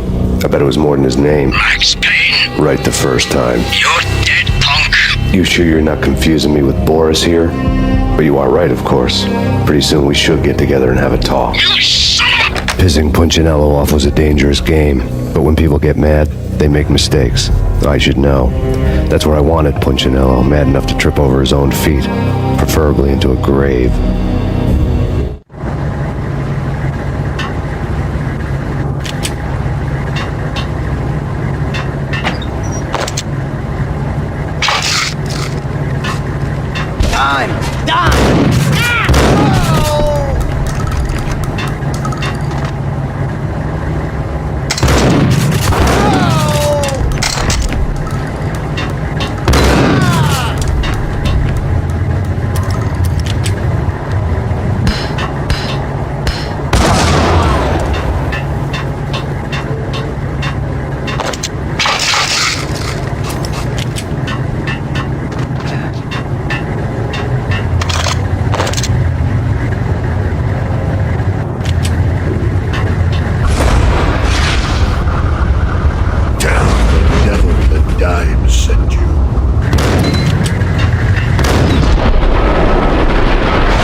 as different as calling me a liar. Glad of you here. Collect all the guns and ammo you want. Meet me on the bridge afterwards.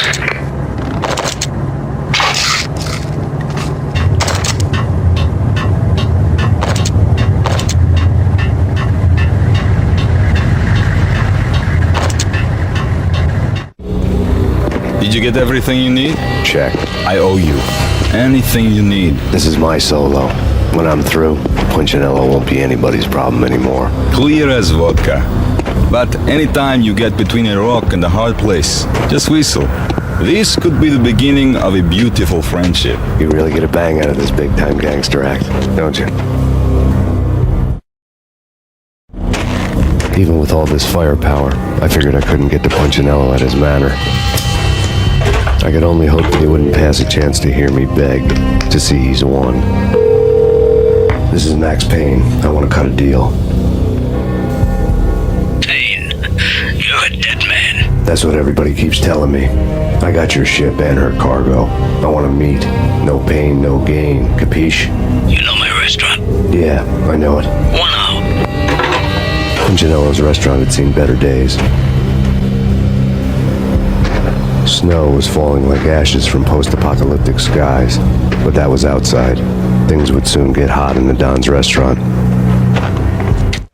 I knew it was a long shot, Angelo Punchinello actually showing up, but there was no crime in hoping.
Punchinello was burning to get me.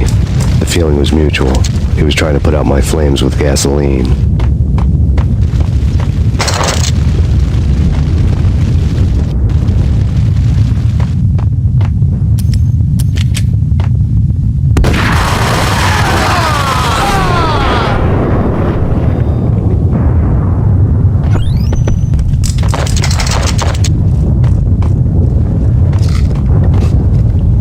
Mobsters have been guarding a real treasure, the way out of this disco inferno. There he is!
Vlad had seen my smoke signals. The Mercedes was revving to go, almost drowning out the banshee wail of the sirens. You coming? We'll drop you off at the Punchinello Manor. Sounds good to me. When this is over, look me up. I could use a professional like you. I'll keep that in mind. The night groaned with cold. The garden lights flickered nervously. In their light, the falling snow was dead white before the darkness ate it up. I had heard the stories. The trio were mad dogs. They'd have hung the heads of their enemies over the manor gates if the capo had only let them. Punchinello wanted Payne. He'd see the pain. The trick in my situation was that there was no trick, no matter what the movies tell you. No rules, no secret mantra, no roadmap. It wasn't about how smart or how good you were. It was chaos and luck, and anyone who thought different was a fool. All you could do was to hang on madly, as long and as hard as you could. Someone had graciously left the back door open for me and killed the guards. My money was on Mona. I knew the trio would be standing between me and Punchinello. I had read their rap sheets, thick as phone books. No one would be walking out of here alive. The numbing cold of the broken night had followed me in. Upstairs, the trio tangoed down the manor halls to the silent rhythm of their murderous hearts. The blood of their victims rust on their lips. Vince Mugnano, Pilot Providence, a.k.a. Big Brother, and Joe Deadpan Salem. The pistol was a frozen lump in my hand, piercing the skin, gnawing me to the bone.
No one's going anyplace. Too late for that. He walks in, we waste her. Vinny and Joe and Pilot won't get the credit for this kill.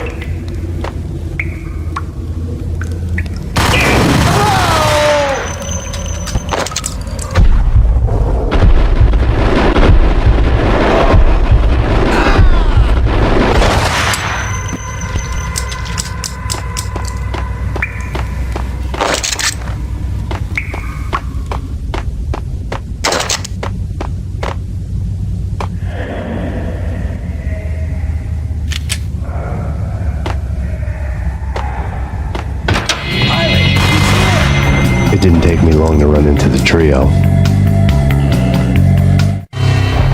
The word on Lisa Punchinello was that she was a bit of a witch. The tarot cards on the kitchen table fit the picture.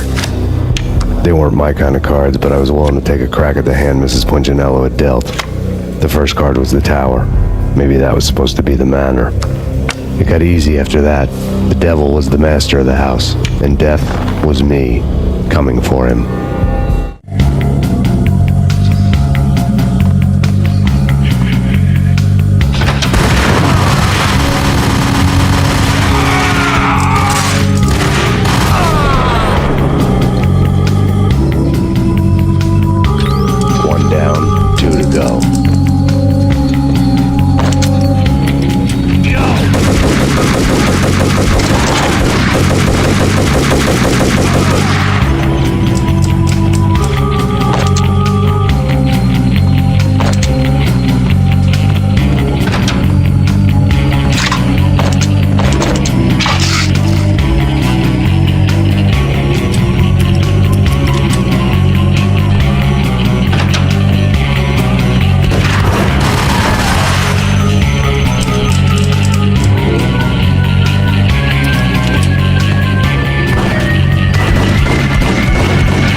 You're a real angel, Max. I couldn't tell whether it was Mona or her sister. The body was a mess. The sick bastard had really gotten a kick out of it. Seeing her lying there got me thinking about another woman's body on another bed. Got me thinking about a fallen cradle.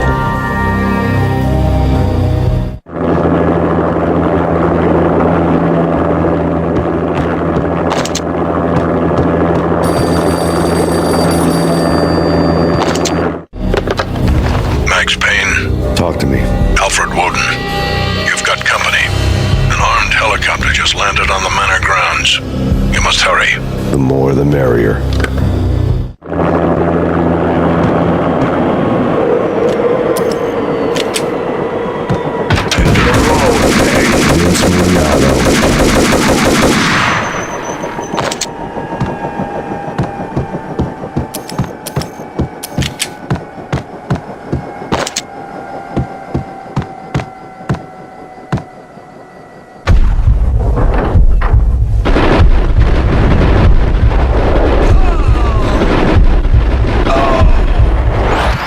Punchinello's trio was done for.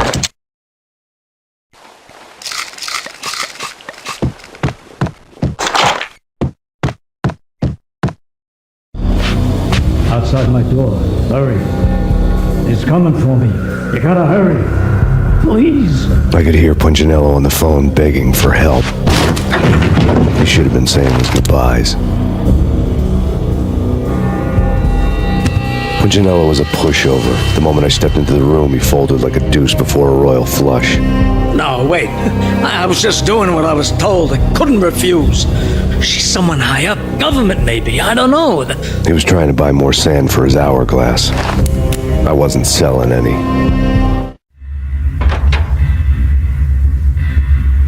No, I told him not to.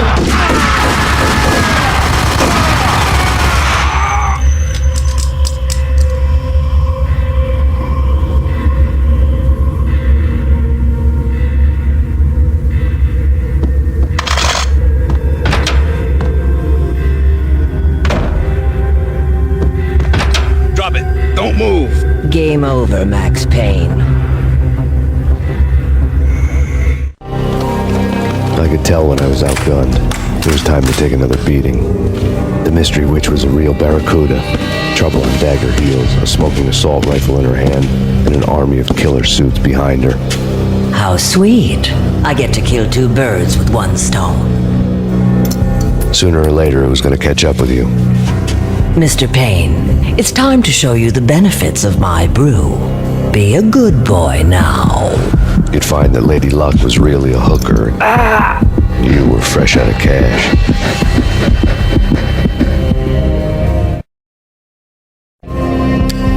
Gentlemen, we're done here. Take me to Cold Steel. She had just given me an OD of Valkyr. I could feel green fire eating my brains. They turned to steam. They did a fade on me. I'd never had a chance. The witch had got me just as sure as if she put a gun to my head and pulled the trigger. The shadows rushed me, bruised mugshot faces hungry for revenge. They knew my weak spots and closed in for the kill. The floor turned into a vortex of green blood. I fell. The flesh of fallen angels.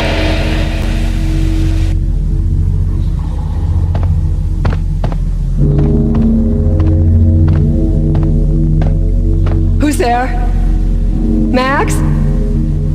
Max, is that you?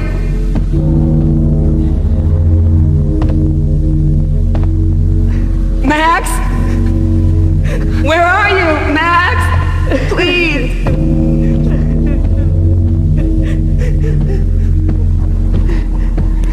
No, please, Max, no. I'm sorry. Please don't, Max, no. Please.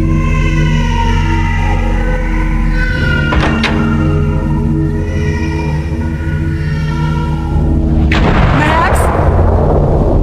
Where are you, Max? Please. The letter was staring at me. There was something disturbingly familiar about the letter before me. The The handwriting was all pretty curves. You're in a graphic novel. The truth split my skull open, a glaring green light washing the lies away. All of my past was just fragmented still shots, words hanging in the air like balloons. I was in a graphic novel. Funny as hell. It was the most horrible thing I could think of.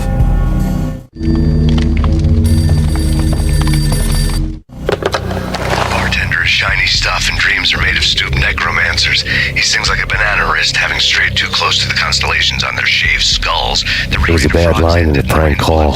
Someone spouting insane babble. I couldn't make sense of it. But I had an overwhelming sense of deja vu. The caller's voice sounded oddly familiar.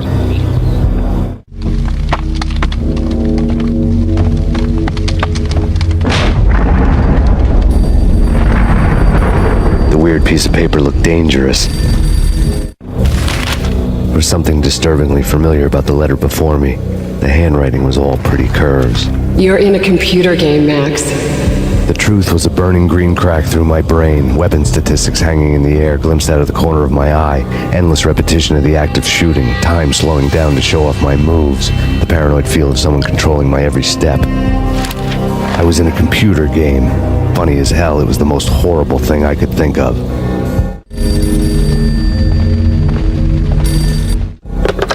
Don't lose it. It's Valk here. The drug. Snap out of it. Try to remember. It was a bad line in a prank call, someone spouting insane babble. I couldn't make sense of it. But I had an overwhelming sense of deja vu, and the caller's voice sounded oddly familiar.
Max, something happened at the office today.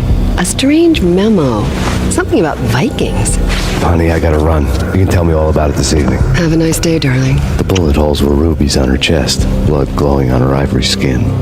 She was so beautiful. The killer was smiling. The flesh of fallen angels. Slowly, the green nightmare faded, leaving dark stains on my soul that would never come off. I felt like flatlining. I was all shook up. I woke up in a cold sweat, sick and tired to the bone, lying in a puddle of my own puke. The hag had said take me to Cold Steel before it had all gone crazy. It was a clue, the only one I had. It took me forever to crawl back to my feet and hit the road, but when I did, I drove straight to Cold Steel Foundry outside the city. There was a whole lot of action around the place for a freezing winter night. Trucks coming and going, men running. I had the drop on the mystery witch. She thought I was dead. I was on her blind side. I was going in. The bad trip had put me in a crazy mood, adrenaline pumping through my aching veins. Staggering on the mill roof in ice and snow and wild wind, I was a ninja. My kung fu was strong. I wasn't kidding anybody. At best, I was Superman on kryptonite about to fall through a skylight, down to where it was all going down. A half-abandoned industrial area in the middle of nowhere. The factory was a perfect front for any number of illegal activities.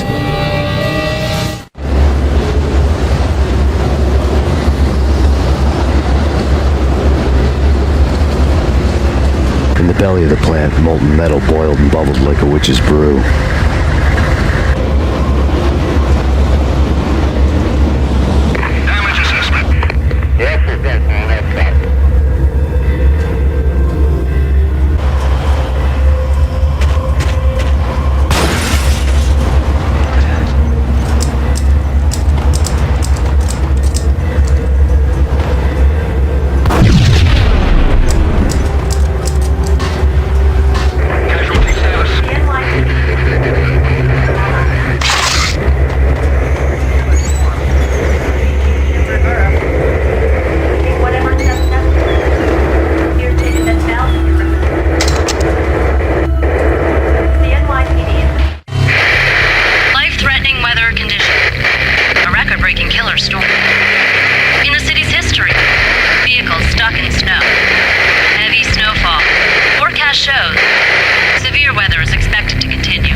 Out in the night, snow fell like confetti over the Devil's Parade. The storm was anything but over.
you believe it. I bet they sleep with their...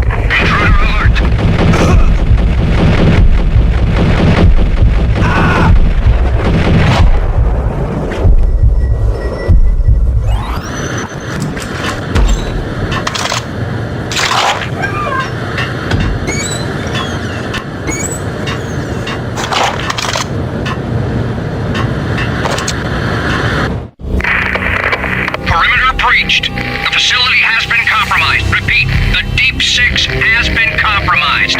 Initiate Operation Deadeye. The walkie-talkie military lingo could mean only one thing. They were getting ready to destroy the evidence and vanish into the night. I was so close. The hidden truths were just around the corner.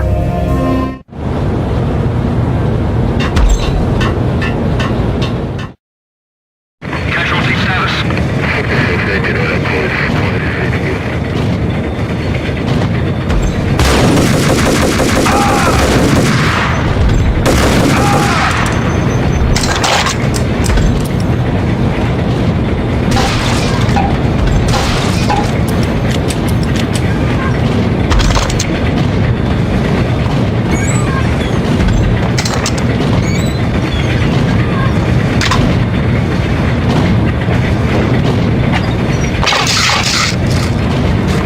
The folder on the table told a grim tale. The mercenaries were running a tight operation, paperwork and all. Merchandise missing again. A chemist had tried to smuggle it out for his own private party. Locked him up in cell B7 in D6's old test facility to wait for proper processing. I was close enough to hear the secrets, just beyond the next doorway.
monitor showed me the way.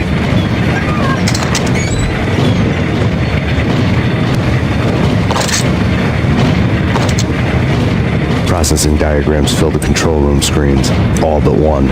An elevator titled D6 on one of the screens, somewhere onwards, past rows of ovens, in the core of the plant.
taken on the role of the mythic detective, Bogart as Marlowe, or as Sam Spade going after the Maltese Falcon to unravel all the mysteries. Following a path of clues to that final revelation, even if it would take me down to the cold, cavernous depths of a grave. You can't do this! My men are still inside! Do you have any idea why this is called Operation Dead Eyes?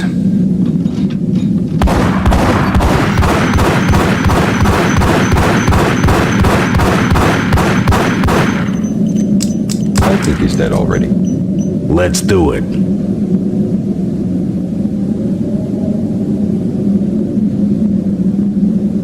Attention all personnel. The self-destruction sequence has been initiated. Evacuate the complex immediately. Repeat, We've got company. The self-destruction sequence has been initiated. Proceed to the nearest exit immediately.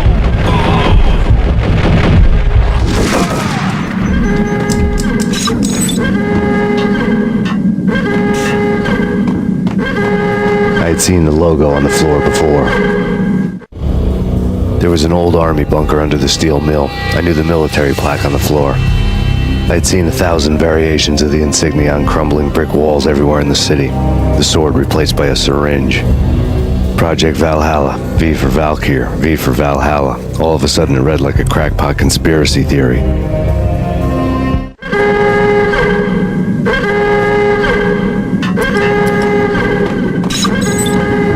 Abort! Abort! The self-destruction sequence is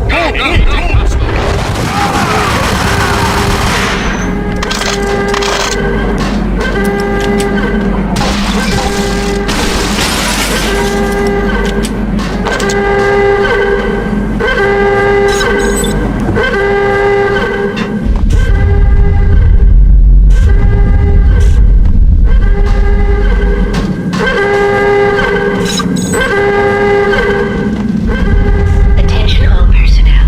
The self-destruction sequence has been initiated. Proceed to the nearest exit immediately. Like everything else in the Valkyr case, the door code was a mystery to me.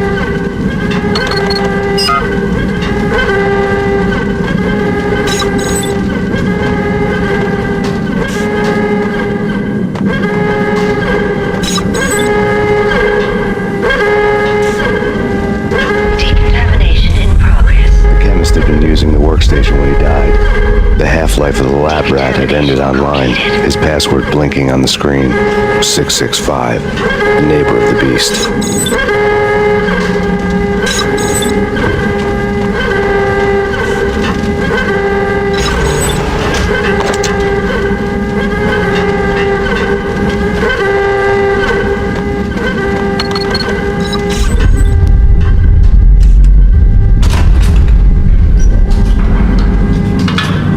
Attention all personnel. The self-destruction sequence has been initiated.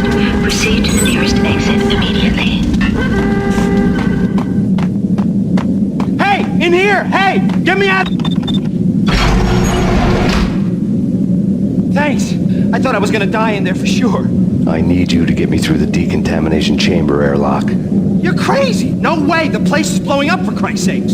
Either that or back to the cell. Your choice. Okay, okay, I'll do it. I'll do it.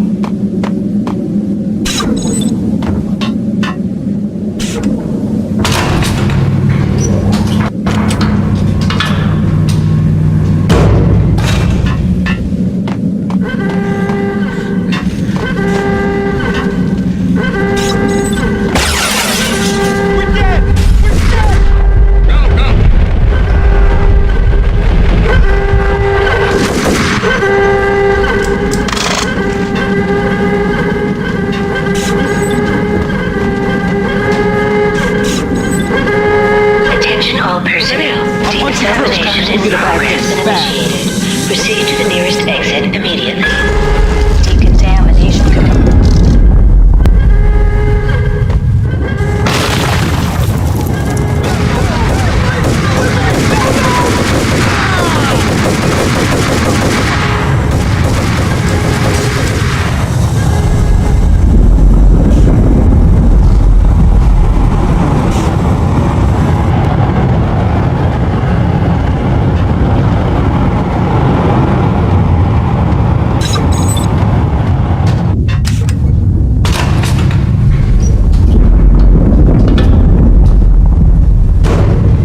was caught in the middle of the deadly web that was the Valkyr case.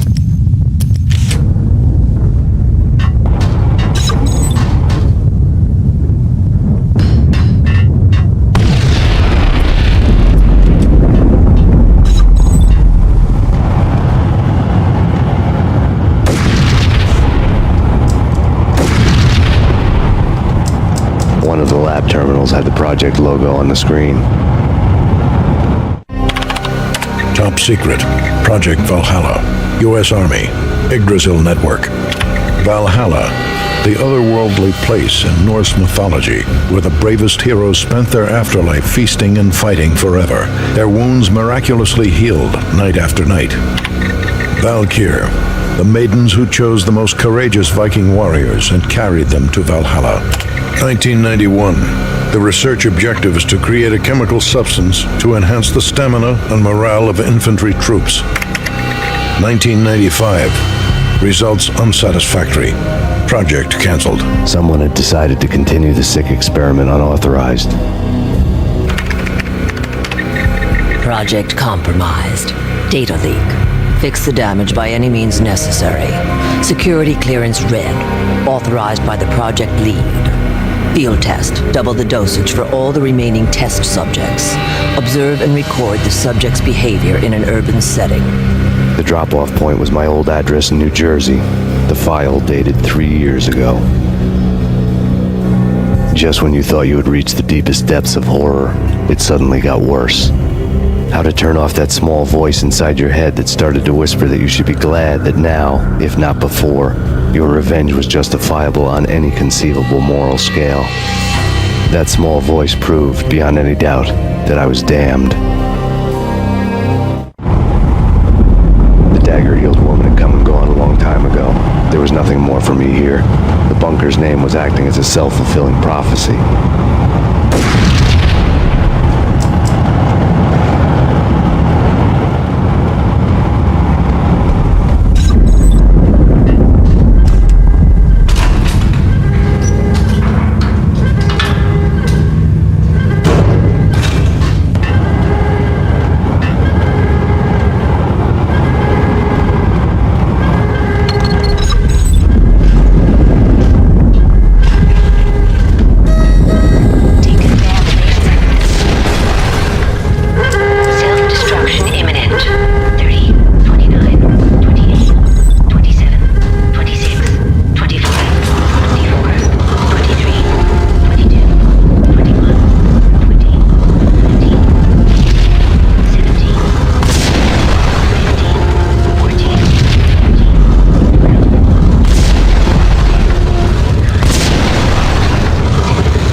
Piece together a jigsaw, and the final picture is you finishing that same puzzle.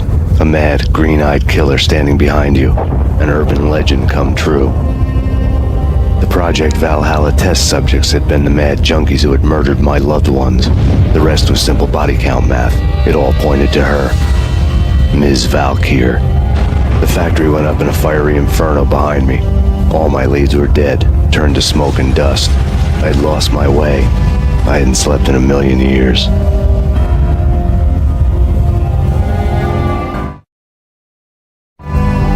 I felt thin as death.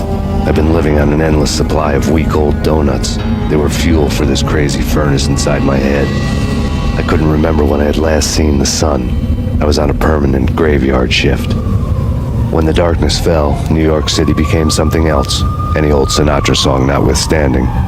Bad things happened in the night. On the streets of that other city, Noir York City. I was in an all-night diner, downing cup after cup of coffee that tasted like engine oil, when a new message from BB got me back on the killer track. What the hell happened at Roscoe Street? Maxie, I'm going out on a limb here. We need to talk this through, come up with a plan. 2:30 a.m., the Choir Communications Garage. The more I thought about Alex's murder and the frame-up, the more it felt like an inside job. I should have seen it coming. BB had sold me out, and now he wanted to finish what he'd started. The garage was dead. BB showed up in his tailor-made suit, gold watch, and cufflinks to match, all way beyond a cop's pay. Maxie. Oozing suave charm, he was guilty as hell. What the hell does BB stand for anyway? Backstabbing bastard? Come on, don't be like that. Have a cigar. I don't smoke. Maxie, you have no idea how big this is. It's huge. You have no idea. I think I do. You're a bribe-taking bent cop who sold out his partner. Those mobsters in the subway were a dead giveaway. Hard to miss. Bet it was exactly like this with Alex. Up close and personal. You can't win this one, Max. No, but I can make damn sure none of you do either. BB turned out to be another cardboard cutout bad guy.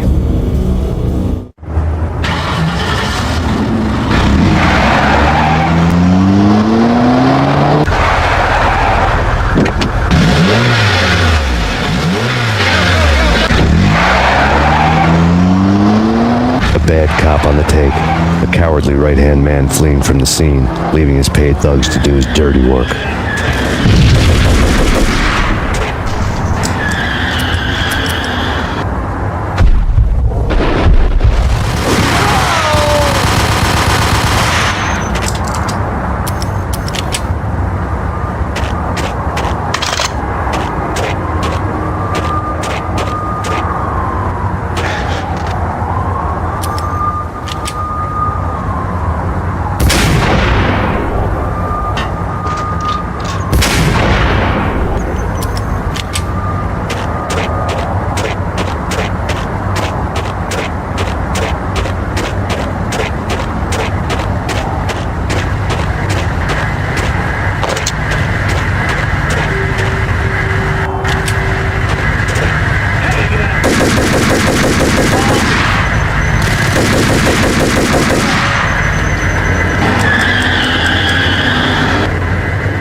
Punchinello Manor in Westchester.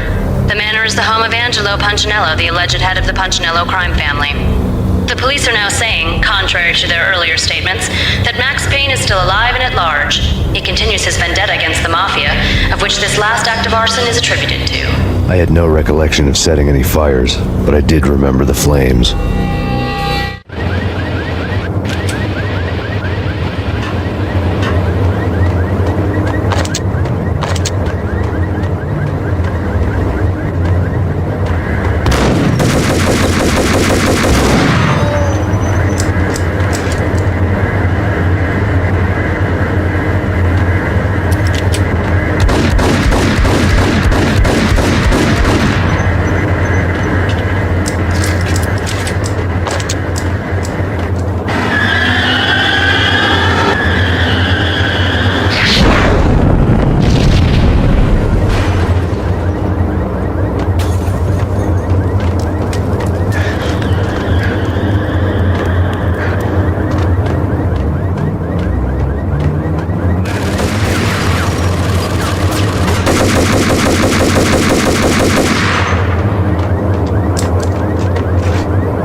payphone started to ring.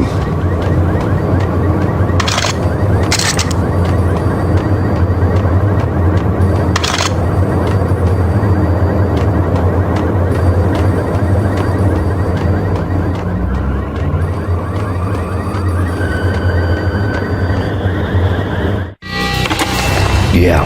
Max Payne? Whatever does it for you. This is Alfred Woden. I can give you the name of your enemy. Come to the Asgard building presently. We are expecting you.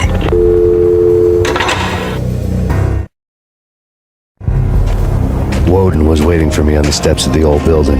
Mr. Payne, let's go inside. The others are anxious to begin. The others?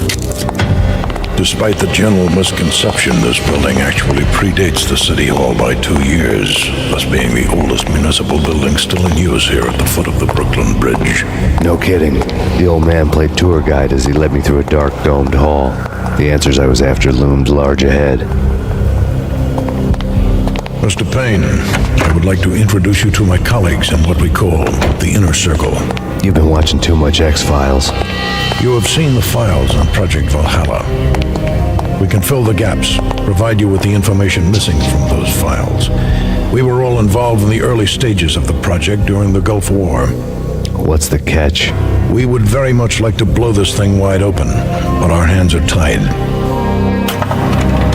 Her name is Nicole Horn. She was the key figure in Project Valhalla. When the funding was discontinued, she simply refused to quit. She knew exactly what she had in her hands. Nicole Horn is the president of Acer Corporation. She has more than half the city in her pocket. This must be kept under wraps. If you try to go public with this, we will deny any knowledge. We need you to take her out. Afterwards, we can protect you. Make all the charges go away. That was the cue for the killer suits to kick in the doors and swarm inside.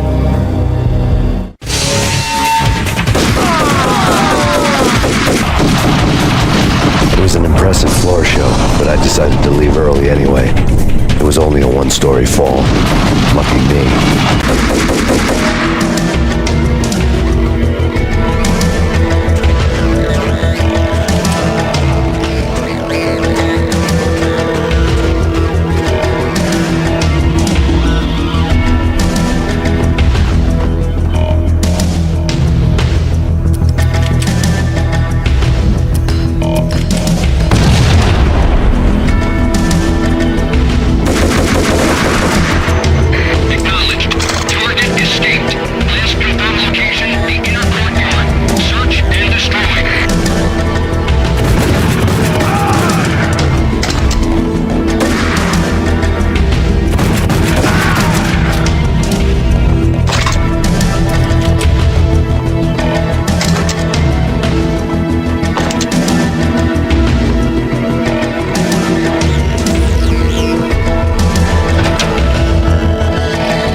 Monitors showed what was left of the Inner Circle.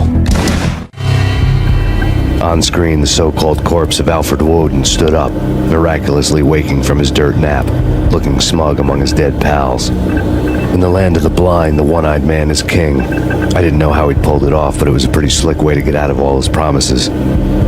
Most of what he had said fit too well to be a load of crap.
is your answer to those saying that he's actually providing a service long overdue to the city?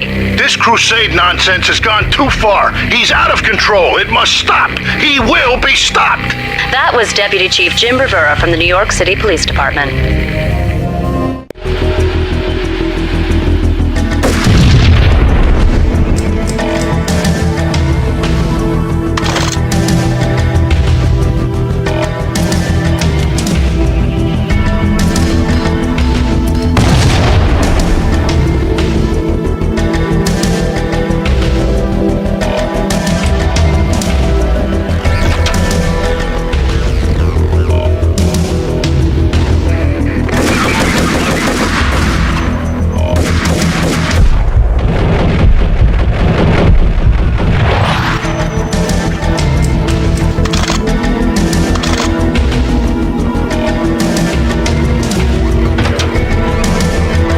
Videotape lay on the desk.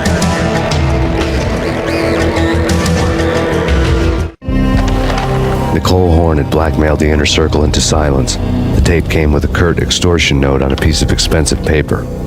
I remembered Candy Dawn taping her clients in action on the side, selling the tapes to the highest bidder. I was sure that kinky sex was nowhere near Alfred Woden's worst sin, but I had a feeling that when this was over, any collateral would come in handy.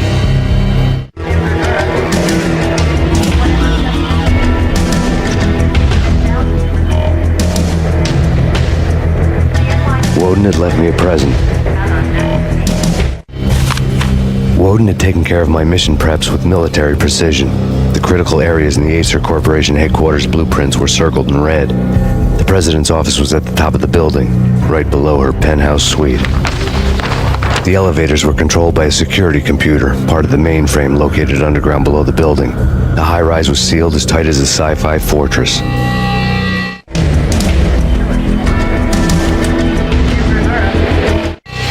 Nothing seems to stop Acer Corporation's phenomenal victory march. Incredibly, the stocks are still rocketing. Worried experts already see a danger in the company's success. Some have gone as far as to say that Acer Corporation is about to become an even bigger monopoly than Microsoft ever was.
I had dreamed of revenge.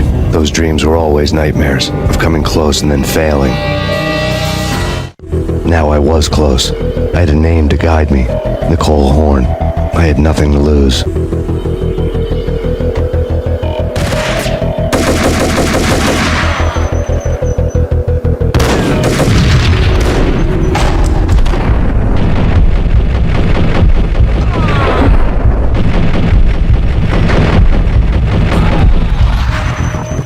The Inner Circle had quite a track record. Project Valhalla had not been the only thing the Inner Circle had been involved in. There were rows of cabinets full of files. The Serpentine Secret Society went back a long way, always pulling strings from the shadows. I couldn't say I was sorry. Woden's move in some Byzantine power game had cut the Circle's membership roster to 1. The old man wanted me on cleanup duty. It was my mess, too.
Mine wasn't the most original approach to the problem. It wasn't as if it hadn't all been done before. An eye for an eye, the first principle of revenge.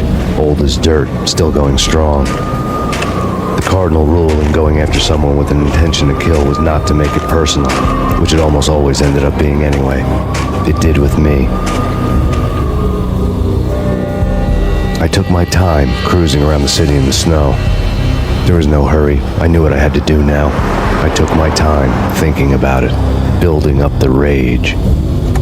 When I was ready, I parked the stolen wheels at the front entrance of the Acer Corporation headquarters. Got out, got in, got cracking.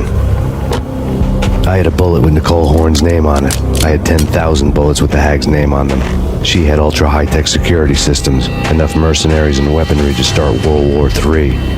There was no fear. New York disappeared behind a veil of snow. I had crossed the threshold. This was her domain, sleek and sexy and soulless, all glass and steel. A place of color-coded security key cards, metal detectors, and surveillance systems.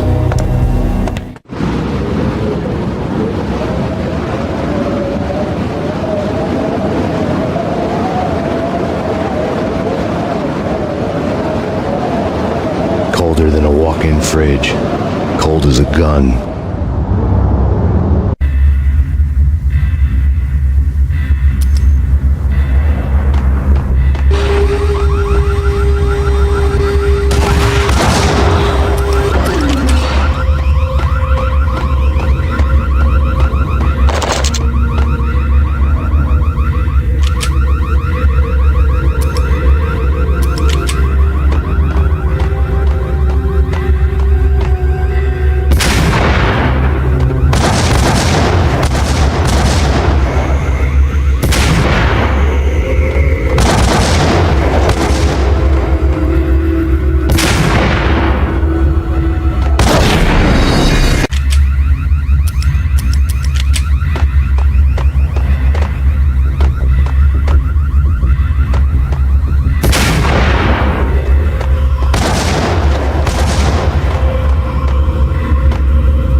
Max, we gotta stop meeting like this.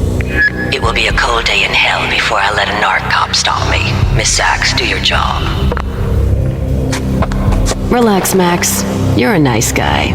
I don't kill nice guys. You're not bad yourself. It was different when Horn wanted Punchinella dead. To cut her ties to the Mafia, he deserved to die. The same goes with her. She's the bad guy here. Her sister was whispering to her in my favor. I knew the appetites of ghosts intimately. They hungered for revenge. No! A gunshot boomed and she fell down in slow motion. She was a nice girl, not really a stone-cold killer. And now she was stone-cold dead. Like religious fanatics or loyal samurai, Horn's private army was coming at me. Terminate.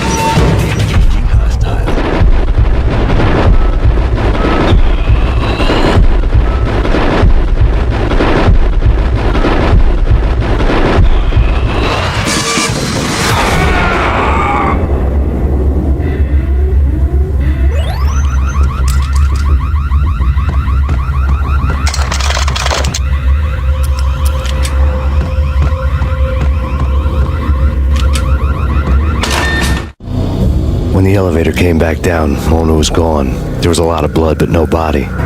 Something clicked for the final time. My mind had never been so clear, as if somewhere high above the storm clouds were already gone, cold stars blazing from the black skies.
movies, and I'm talking about the coolest of the cool. It always seems like time slows down. What the hell?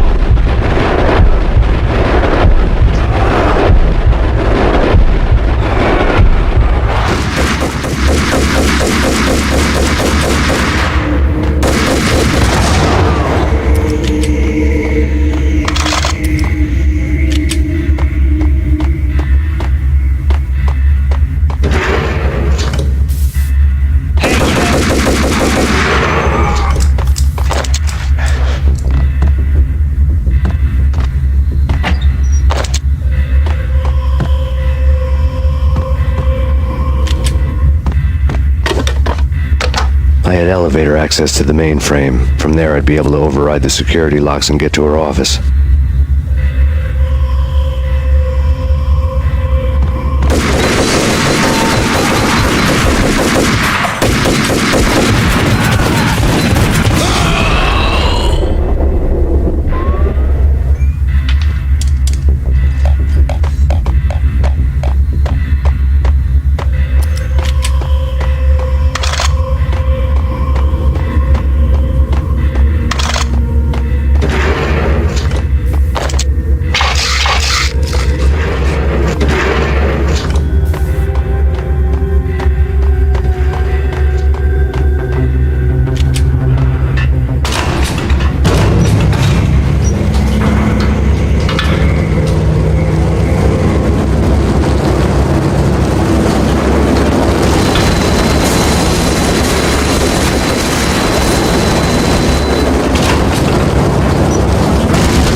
The unmarked chopper was Horn's pet guardian, inhuman and flawless. It was stalking me.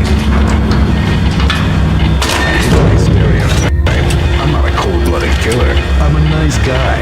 I love my wife. I have 2 boys. I'm very... What kind of bastard? Kill the bastard!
Horn's locks were now offline.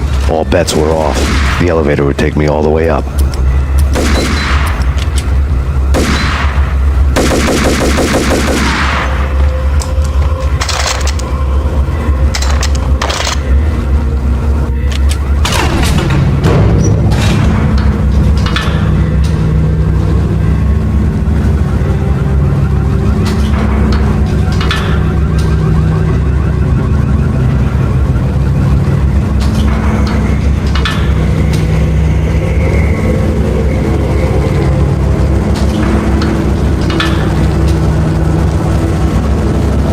Seen from this height, the night seemed to stretch on to eternity.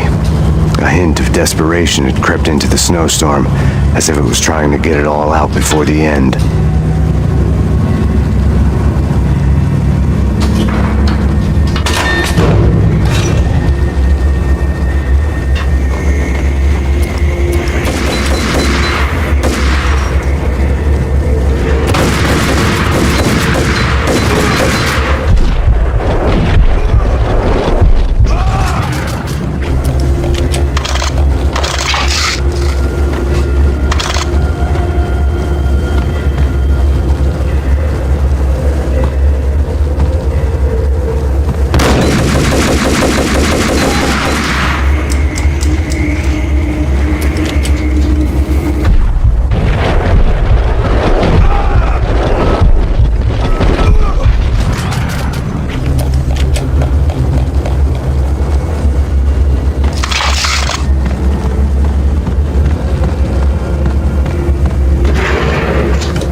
Horn's personal computer was on.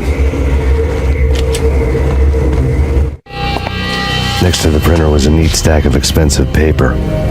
Hacking through Horn's computer would have unearthed files of criminal plans, strategies for world domination, spy helicopter reports, illegal wiretap recordings, internet porno, all of the above. Take your pick. I really didn't care anymore. I had seen too much of it already.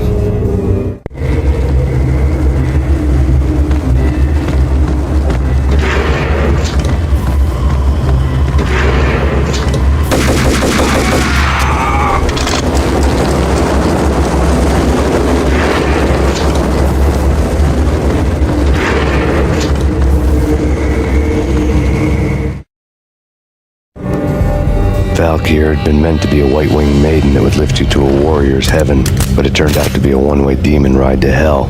The devil was in the drug. I knew. I had met him.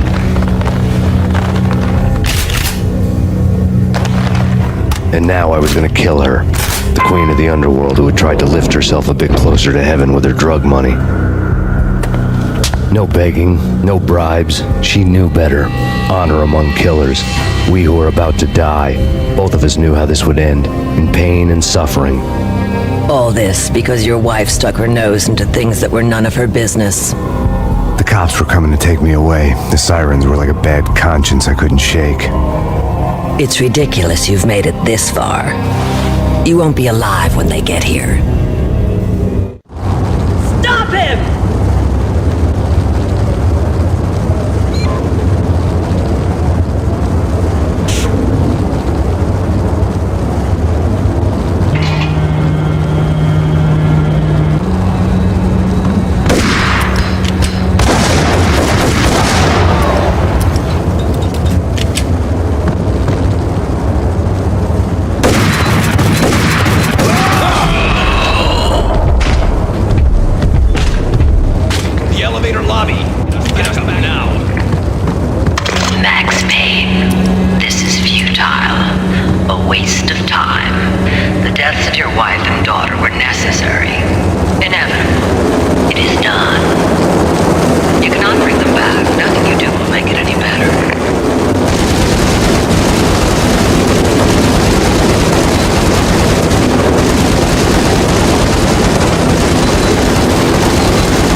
North Lounge.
final gunshot was an exclamation mark to everything that had led to this point. I released my finger from the trigger. And then it was all over. The storm seemed to lose its frenzy. The ragged clouds gave way to the stars above. Max Payne, this is Deputy Chief Jim Bravura from the NYPD. We've got the building surrounded. Throw down your weapons and lie down with your hands behind your head. A bit closer to heaven.